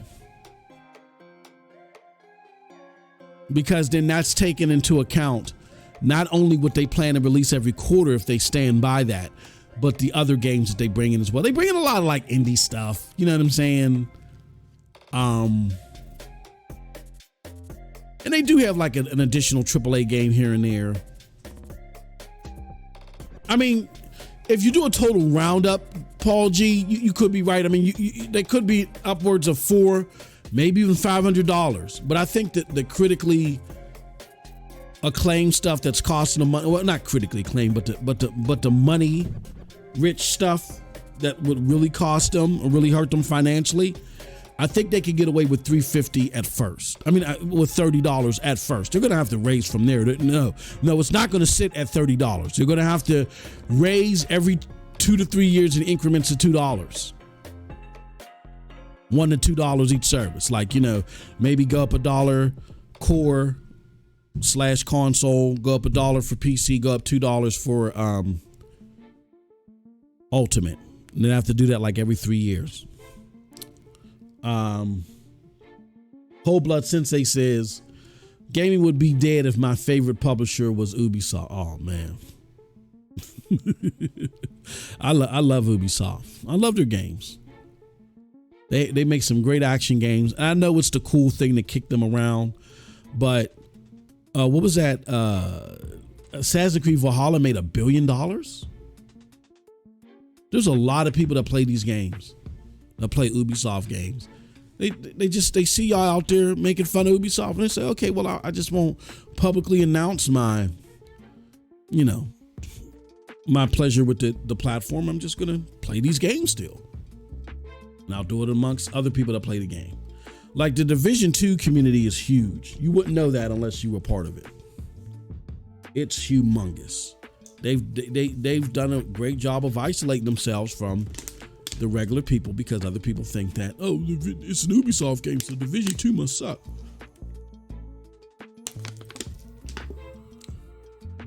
That community is robust. So, I mean, I get it, but I love their games. I'm not saying that they've always hit on the top marks, but I love their games. All right, time to move on. Let's rip this scab off. Is the PlayStation 2 just a better console? Is the PS2 just a better console? I'm gonna say yes. Here's some things that totally signify why. I mean, look, before I go into the visual evidence,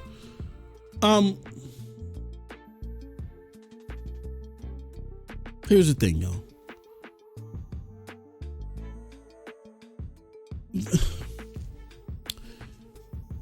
Final Fantasy 16 and this hype around the latest Spider-Man trailer just show that the PlayStation 5 is just a better platform.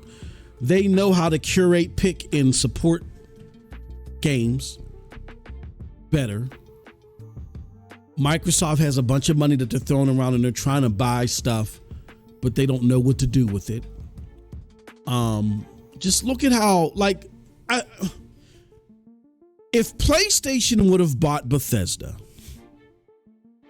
let's be honest, y'all. We got to be honest with ourselves. If PlayStation bought Bethesda,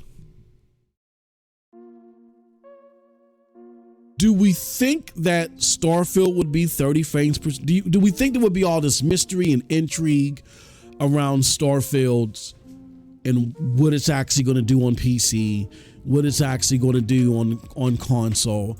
Like, there wouldn't be just this angst and this mystery behind it, right? They would have partnered with DLSS 3. It would just Redfall wouldn't have been what it was. It just wouldn't have been released. Like Bethesda would have been so much better handled. I don't agree. I wouldn't agree with it. I still don't like the consolidation, even though I thought the Bethesda Microsoft purchase made sense because of the history of the relationship. But it's just this new regime, man. They're just horrible with everything.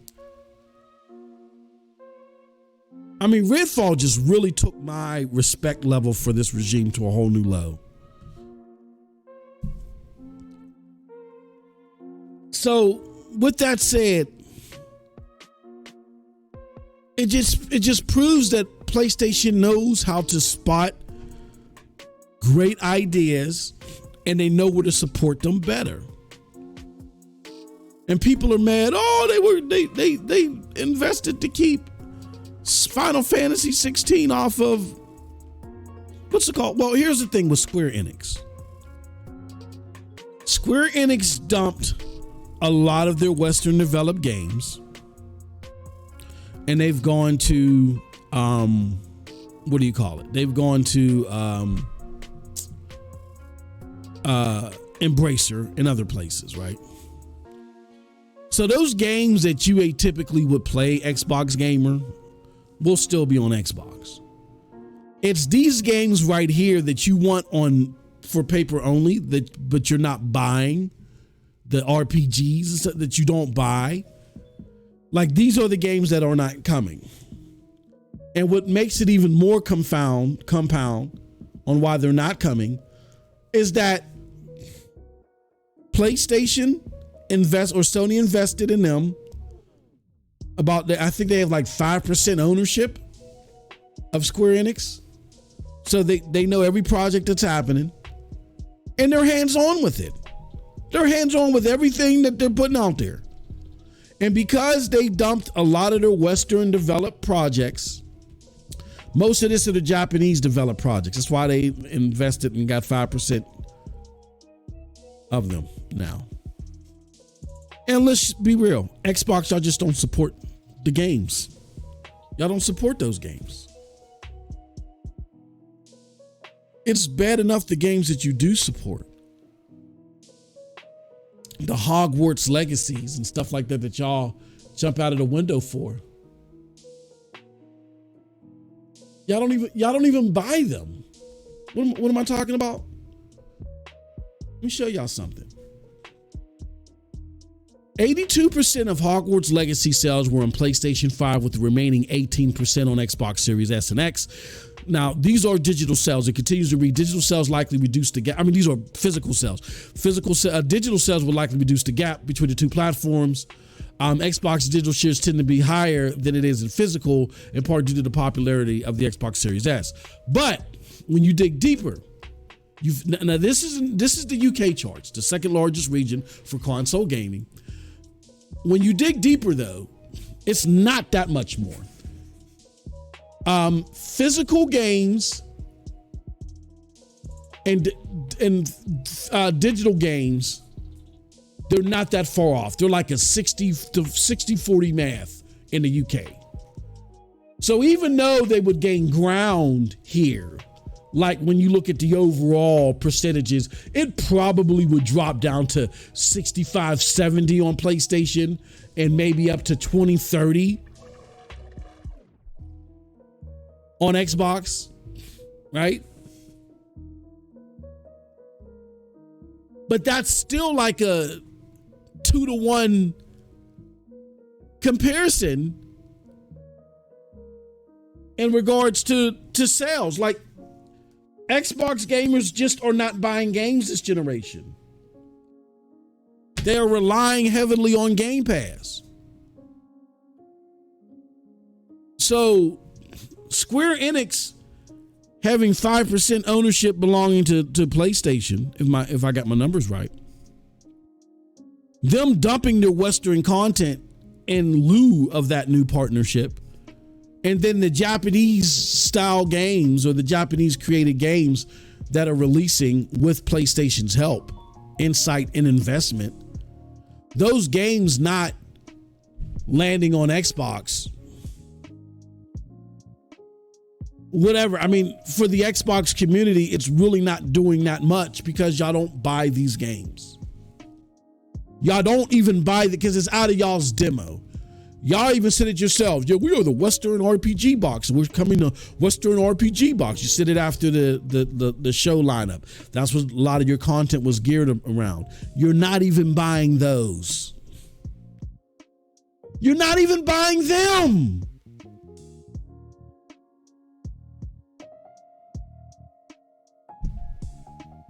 So there's nothing to bellyache over. If you really want to play the Square Enix games, you're better off just getting a PC anyway. Now, this is the rarity where the PC version of the game isn't coming at launch. But when it comes to Xbox, you're better off just buying a PC anyway. If you're an Xbox consumer, that no longer means console. If you're looking for the biggest and best from Xbox, that's now coming from PC. The Xbox console gamer is being pilfered for their mobile and PC gaming experience. They are using you just like they used me when they kept telling me, oh, you're the genre-defining games are coming. They told Next Gen 720 when he was like, man, everybody don't want to chase chickens and pigs and Sea of Thieves. Oh, that was just a design choice. We got more hardcore games coming around the corner, and they never came. They never came. Outside of Halo, Gears, and Forza. So y'all are not buying these games. But then it gets even more mind-boggling because on just how the promotion is happening. Because let's look at Starfield, for instance. Starfield is supposed to be the biggest game in the world, right? Right, this is going to be the big. I mean, not just in size, but in anticipation. I had people laughing at me when I said, I don't know if Starfield is going to be bigger than Spider-Man. Oh, what? Starfield, the biggest numbers that I could find on Starfield was the official gameplay reveal, which was a year ago. You see that number? There's 5.1 million. You want to see Spider-Man's official, which was just a month ago? 13 million. This is a game that isn't even coming to PC at launch. It's just on the PlayStation 5. In 1 month's time, it almost triples the viewership of the world's biggest game. Again, not to say Starfield ain't going to do numbers. I think Starfield is going to kill it on PC. I don't know what it's going to do on console. I think it's going to have a significant showing on PC. Very significant. I think that's where it's going to kill it on PC. And then that's going to push Microsoft even further to PC and mobile. But again, Starfield is Xbox's biggest title. Spider-Man is PlayStation's biggest title. The despair, the gap is insane here. And it's just in the handling of it. The only thing that they've done right with Starfield is that Starfield Showcase. Starfield Showcase was amazing in so many ways. It was. But everything else that they've done as far as talking about this game or presenting this game has been horrible. Sony just knocks it out of the park. Every single time. When they want to grab your attention, they do it right every single time. Opposite of this last showcase. They got a little cocky and they learned their lesson. Hopefully, we'll see. But why is it easier for them to do this? Because there's more confidence in the console, which is the biggest market for these two platforms, is the console. I get that PC's growing for Xbox. But right now, I don't even think in the immediate future, I don't think it's going to see the levels that the console is going to see. It's going to take them a while to get there. So to forsake your console gamers right now, instead of making inroads with both in a satisfactory level, it's going to really hurt the platform. It's going to really hurt the ecosystem. And it's really hurting console gamers. I mean, think about it. Even my most anticipated game, Remnant, it is locked to 1080p 30 on the Series S. Baldur's Gate isn't even coming. Now that's become an exclusive conversation, which it shouldn't be.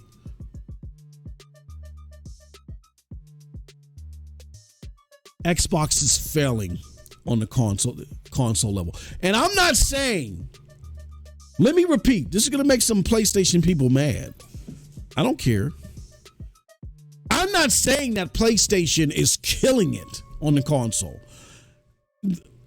I like what I saw out of Spider-Man. I'm intrigued. I like what I see out of Final Fantasy. I really enjoyed Forspoken, but I feel like this year, at least in presentation, they could have done more. So I'm not even saying that they've hitting all bells and whistles this year. But what they're doing is more than acceptable. They're raising excitement on a consistent level with either the output or the things that they show. Even if they fail in one area, they more than make up for it in another area. The showcase was trash. It was doo-doo soup. But guess what? Final Fantasy came out right after that, shut all that talk down.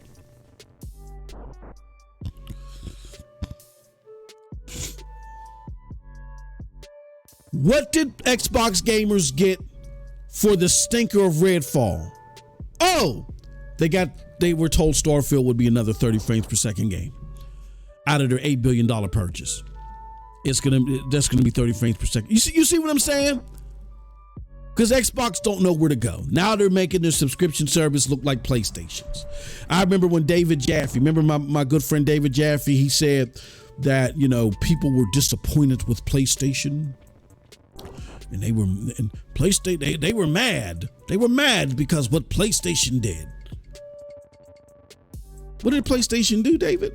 They're not doing day and date like Xbox. There's expectations that Xbox set. Oh, those expectations are working? Of course they're working. You don't see the iceberg that PlayStation is going to run into? You have to be crazy. Fast forward, now Game Pass is mimicking PlayStation Plus, for crying out loud. You can't make this stuff up.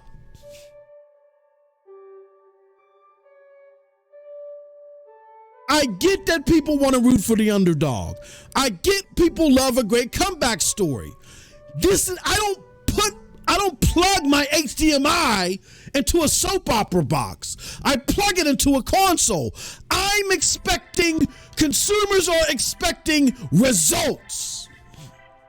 I don't care what coulda, shoulda, woulda. I want results.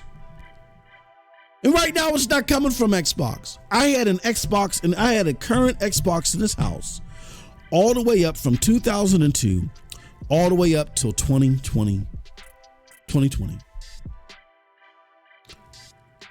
These are the first 3 years out of the last 20. I have not had a current Xbox in my house. Through all the thick and thin of the OG Xbox, the dominance of the 360, and through the thick and thin of the Xbox One generation, there was a reason. They still haven't given me a reason. They got to do better.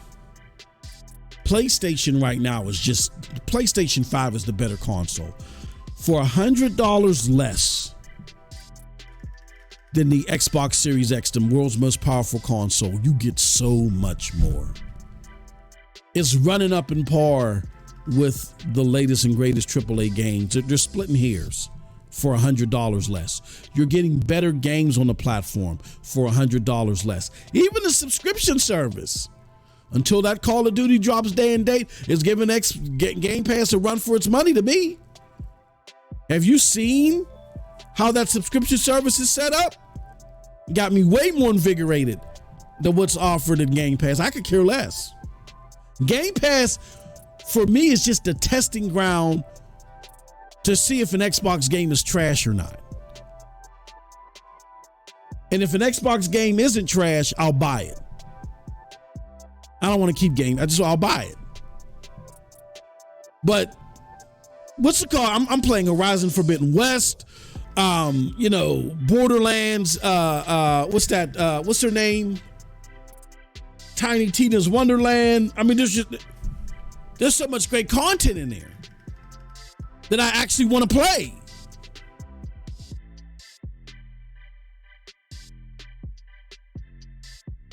If you're a console gamer looking for AAA genre-defining content, I don't care about the UI. I don't play UI. I'm a gamer. I love the tech stuff in addition to it, but the games have to be there first. That's why I fell in love with the 360. I didn't fall in love with the 360 because I could watch Netflix. That added to that. I was like, damn, they just won't stop dropping bombs. But it was the games. It was Prey. It was Call of Duty 2. It was Gears of War, Mass Effect. The games that dropped for the platform from launch just was like boom, boom, boom, boom. I'm like, whoa.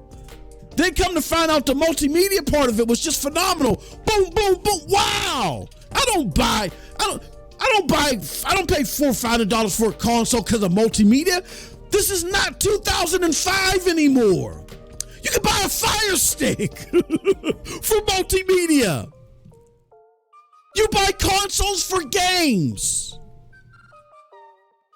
Xbox One with the TV was always a losing proposal because you had Fire Stick and all these other little dongles right around the corner. It would have been killed anyway.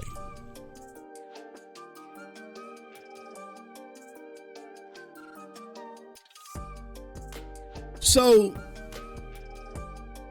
you look at the anticipation there, and then last but certainly not least, Final Fantasy 16. Remember that game? The game that was a failure. People were saying on podcasts, oh, they're disappointed, and saying in publications, oh, they're disappointed. No, Square Enix came out and said, shut the hell up. Square Enix considers the initial sales results of Final Fantasy 16 to be extremely strong, and we will continue to carry out a wide range of initiatives to encourage even more people to play the game. When you look at the attachment rate for Final Fantasy 16, it's stellar.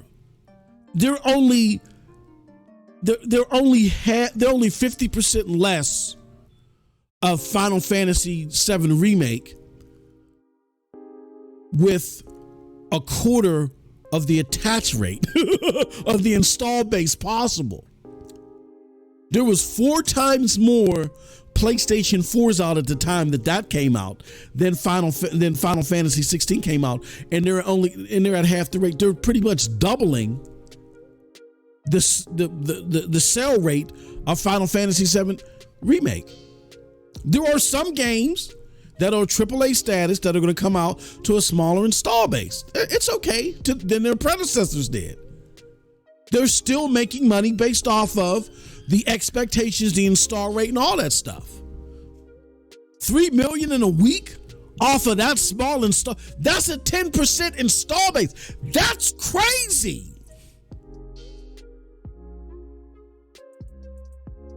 %10 install base? That's crazy. In the first week, usually even the top tier games that get to a 10% install base, it takes them months, a year. This game reached a 10% install base in the first week. Oh, that's not impressive. Where's your game that's anywhere near this? Starfield. It ain't out yet. What are you playing? Game Pass. Exo Prime, Game Pass. Get out of my face. PlayStation 5 is just a better console right now. It's going to take years for Xbox to do better at this level. But here's the kicker. I don't think they want to. You can battle over ecosystems and all that you want. Most of y'all that are out here making videos and talking about this, y'all own the console. Y'all don't have PCs that are feasible to play this. Y'all don't play this on PC. Y'all don't want to deal with PC. Y'all play on console. If y'all don't get up and say something and fight for the fact that they're pilfering you, you are funding them to ignore you. That is totally unacceptable. Why I don't have a lot of respect for that community? Because when the PlayStation community didn't get a good showcase, they lambasted PlayStation. We canceled the show here. I'm not saying we're part of the PlayStation community, but we canceled the show. Universally, it was unacceptable. We're not going to pay you to ignore us. Y'all are paying Xbox to ignore you. Unbelievable. Unfreaking believable. No wonder why y'all want to watch C-SPAN and be in court cases and watch Judge Judy all day. PlayStation's the better console. Let's go to these comments.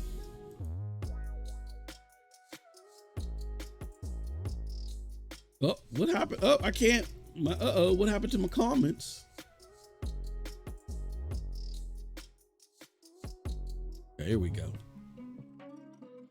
Paul Game Forever says, MM2K with Game Pass dominating Xbox game market, would it make sense for developers to skip the Xbox because it kills game sale?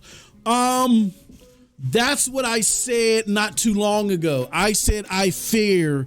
Matter of fact, let me see if I can find that tweet. I said that I fear that happening, and let me see if I can find it. Hold on one second.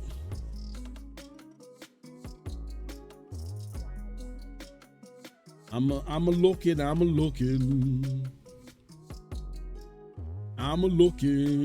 Hold on, I might have it. This might be it. Let me see. Hold on, that's not it. Damn, I can't find it. Why didn't I bookmark that? That was a great tweet that I had put out there. I put out a tweet a while ago where I said, I fear that, with Xbox acquiring Activision Blizzard, that you're going to start seeing more AAA genre defining developers abandon the platform. Because number one, y'all ain't buying the games when they're a la carte. Number two, Microsoft is not going to say for instance, Remnant 2, for example. Remnant 2 is like, okay,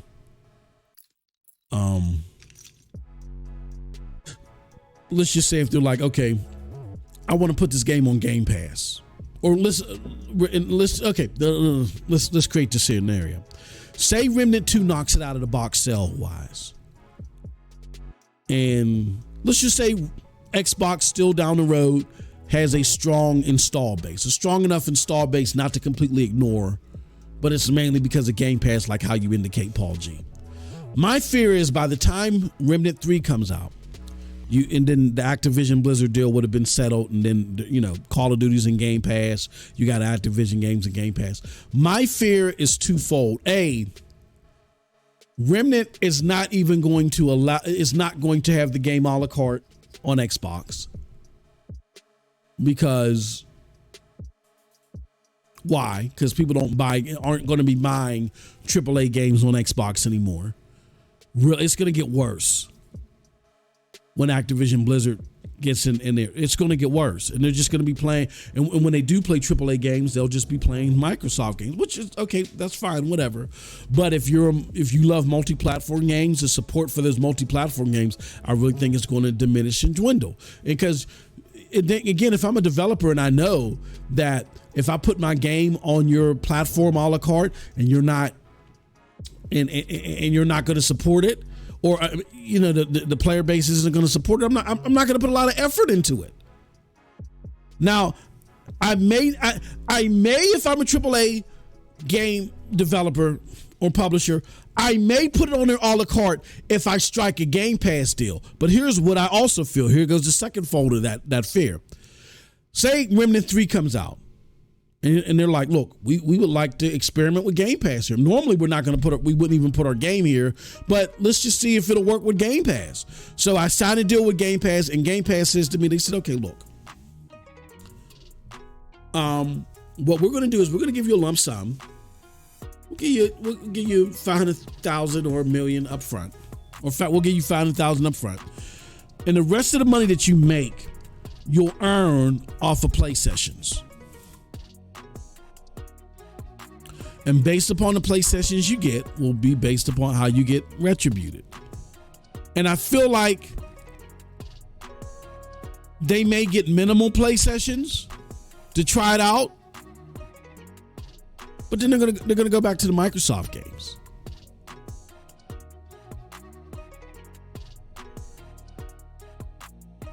They're gonna go back to the Xbox, to the Activision. It's gonna be.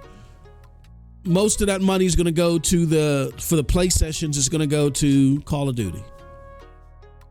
It's going to become, Game Pass is going to become a Bethesda Call of Duty service where everything else gets smothered out. And it's only going to be lucrative for older Xbox games that didn't release day and date. Like I said, like if Diablo holds out and they put it in 3 or 6 months later or a year later, okay, that's keeping the service lucrative. or keeping the service honest. But if I'm the makers of Remnant 3 or I'm Gearbox, the publisher, I'm not going to get a lot of spins in that whole royalty or whatever you call it deal. It's all going to go to Call of Duty, and it's all going to go to whatever Bethesda game that's out there, or Starfield or whatever. You know what I'm saying? And so I'm going to lose my incentive. So not only do I not have an incentive to put my game there a la carte because everything is going to have to be in Game Pass. But when I do go to Game Pass, I'm not going to get many spins to make it worth it. And here I would have developed and imported this game over to Xbox, spent money on doing that for it to not be worth it. The only thing that would make it worth it is if Xbox were to pay, if I were to come up with a cost and say, this is how much it's going to take for me to port this game over to Xbox, and that's how much I want you to reimburse me, and you do that, then I might make it worth it. But guess what? I fear that Xbox, not fear, but it will be reasonable. Why would Xbox do that if they can keep the service honest with Call of Duty and Bethesda games? Why would they do that? They'll give you a little something up front. They don't need your game anymore. They're getting what they want out of the Bethesda and Activision games. So Paul G, that totally makes sense. Totally makes sense. I still have my Xbox One, but refuse to buy an Xbox One. Yeah, I still have mine too for testing purposes. I'm not buying a Series S or I'll never buy a Series S. And a Series X, no, not at this point. Not saying I won't never.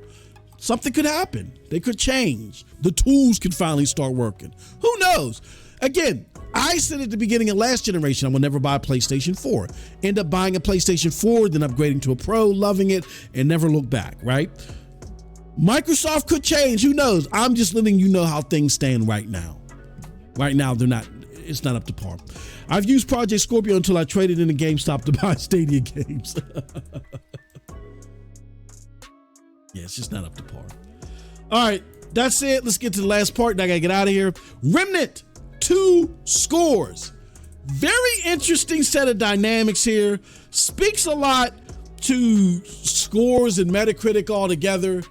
But I thought it was important to put this up here for y'all to see, because this goes with my philosophy on how I tell y'all should handle scores. So everybody that I know that I've talked to that have played this game, or places where I've seen where famous people have played this game, they're all saying the same thing.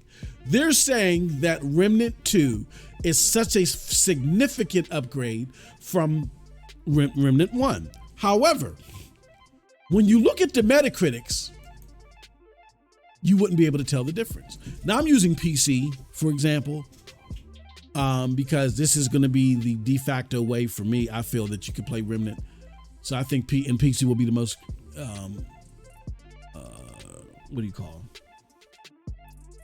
the most stable way to look at this game. Because this Gunfire is a PC developer at heart. It's only 2 Metacritic scores higher. But when you look at this, now granted, there's 42 critics. When you look at this, most of the significant people liked 1, but then they give 2 a higher score. Most of the significant people. The problem is, and these are the people that I follow the most, is Destructoid. Destructoid, if I'm on the fence about something, I usually go to Destructoid, and they resemble my tastes in games. But when you go to look at who didn't like the game, I think the 2 biggest hits were Game Rant and GameSpot. And here's what they say. Ultimately, Remnant 2 still hits more than it misses. The mishmashing of 2 wildly different styles of games still largely succeeds despite not being an entirely clean fusion. And best of all, Gunfire Games has expanded the foundation laid by the first game into something that is truly unique and interesting. Remnant 2 is still rough around the edges, but but its interesting world's incredible procedural generation system and variety of playstyles do enough to hold up a game that might not always feel as refined or intuitive as the inspirations it draws from. Let's see what Game Rant said last time.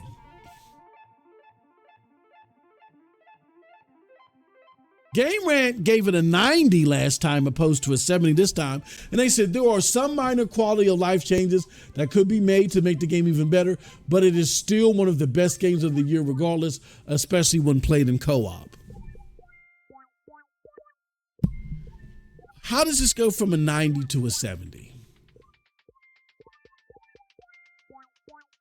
But, okay, let's go look at Game Informer.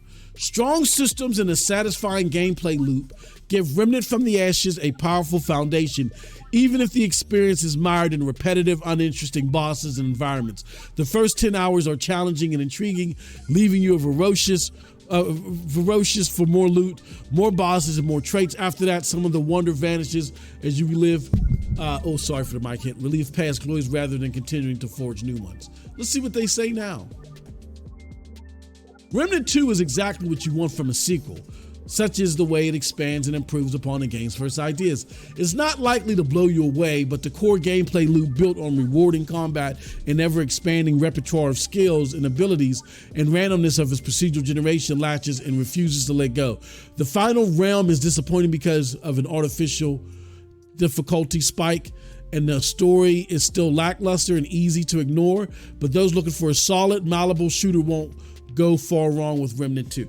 How do you lace your review with these things that basically say the game is better than what you offered before, but our scores are significantly worse, 15 to 20 points worse? This is why I don't prescribe to an aggregate score, even to these mainstream places, because they make no sense. That utterly the game is better than what it was before. There are still flaws, but even though it's better than the last installment, it gets a worse score. That's essentially what they're saying. It makes no sense, except you're trying to artificially downplay the game so it doesn't score as high as other stuff that you want to score higher. Sorry for the mic hit. This is why I say you cannot listen to Metacritic when you're trying to decide whether you should get a game.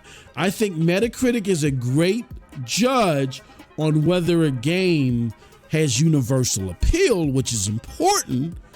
But if you're deciding for your particular tastes, because you're not a universal thing, you're you, an individual, you need to go and find reviewers that match what you like. Now, with that said, let's see if I can find Destructoid and what they said about the original. Okay. Let me show you something that is fathomable. This is Destructoid. They said Gunfire Games has some really good ideas that I hope to see employed more often in the future. Let's read the full review.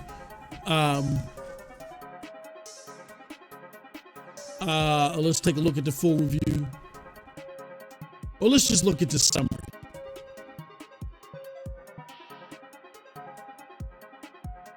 They give it a 7. They say it's good.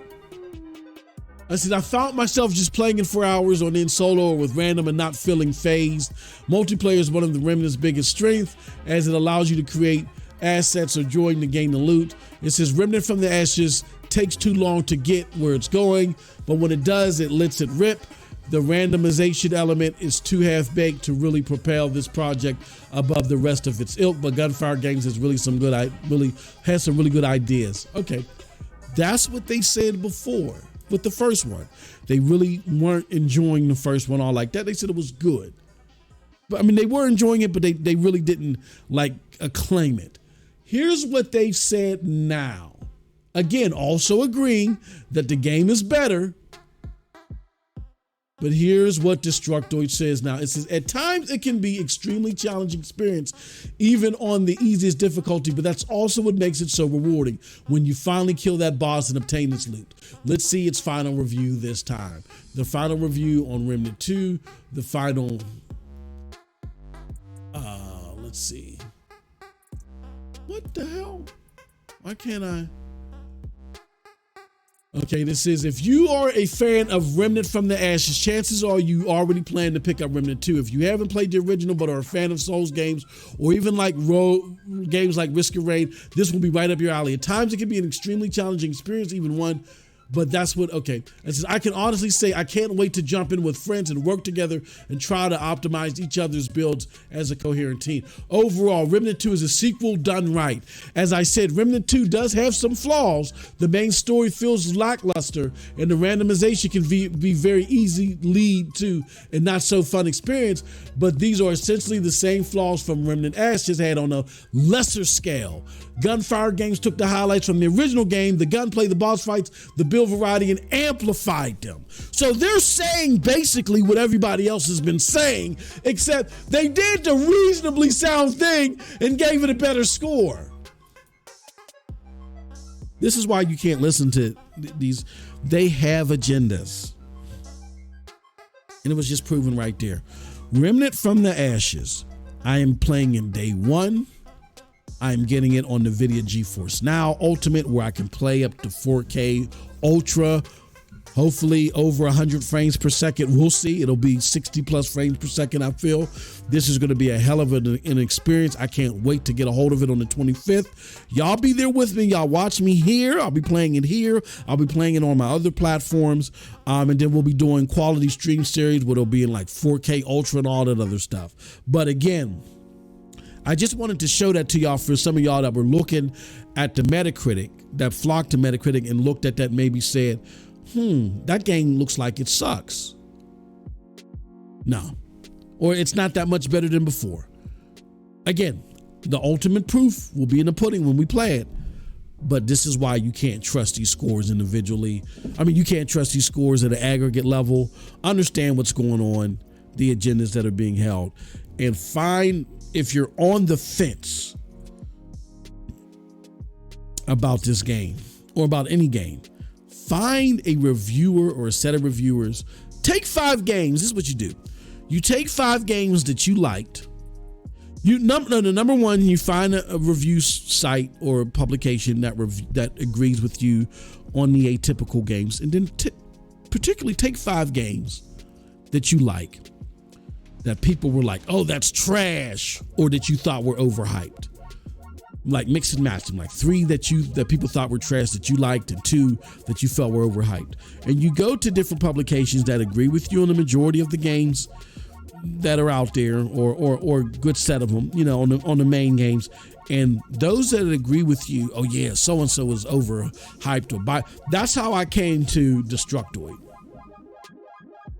I felt like they agree with me on the more peculiar stuff and the general stuff more than anybody else. Now, I didn't fall in line with their original Remnant score. I gave Remnant an 8. I think Remnant is an 8, the first one. We'll see what the second one is. But the second one is my most anticipated game of this year, so I'll be playing that day one. All right. With that said, and again, thank you everybody don't forget, you can support this platform. Hit us up. We trying to get that. We're trying to get, that's the link to the, what's it called? We're trying to get that Final Fantasy 16, y'all. So hook a brother up. Hook a brother up if y'all so opine. We'll start streaming that next week. My schedule will be a lot more fathomable, but you can also support us here. He said Remnant 2 is lazy. Stop it. You can support us here, or you can, provide bits like the homie Coldblood, or you can just subscribe. And if you have Amazon Prime, you can give us a subscription. You can gift us a subscription free. It doesn't charge you anything. With your Amazon Prime subscription, you are allowed to give a free subscription away every month. All right. So with that said, thank y'all so much. Appreciate all of y'all. Until next time, have a wonderful gaming day. Peace.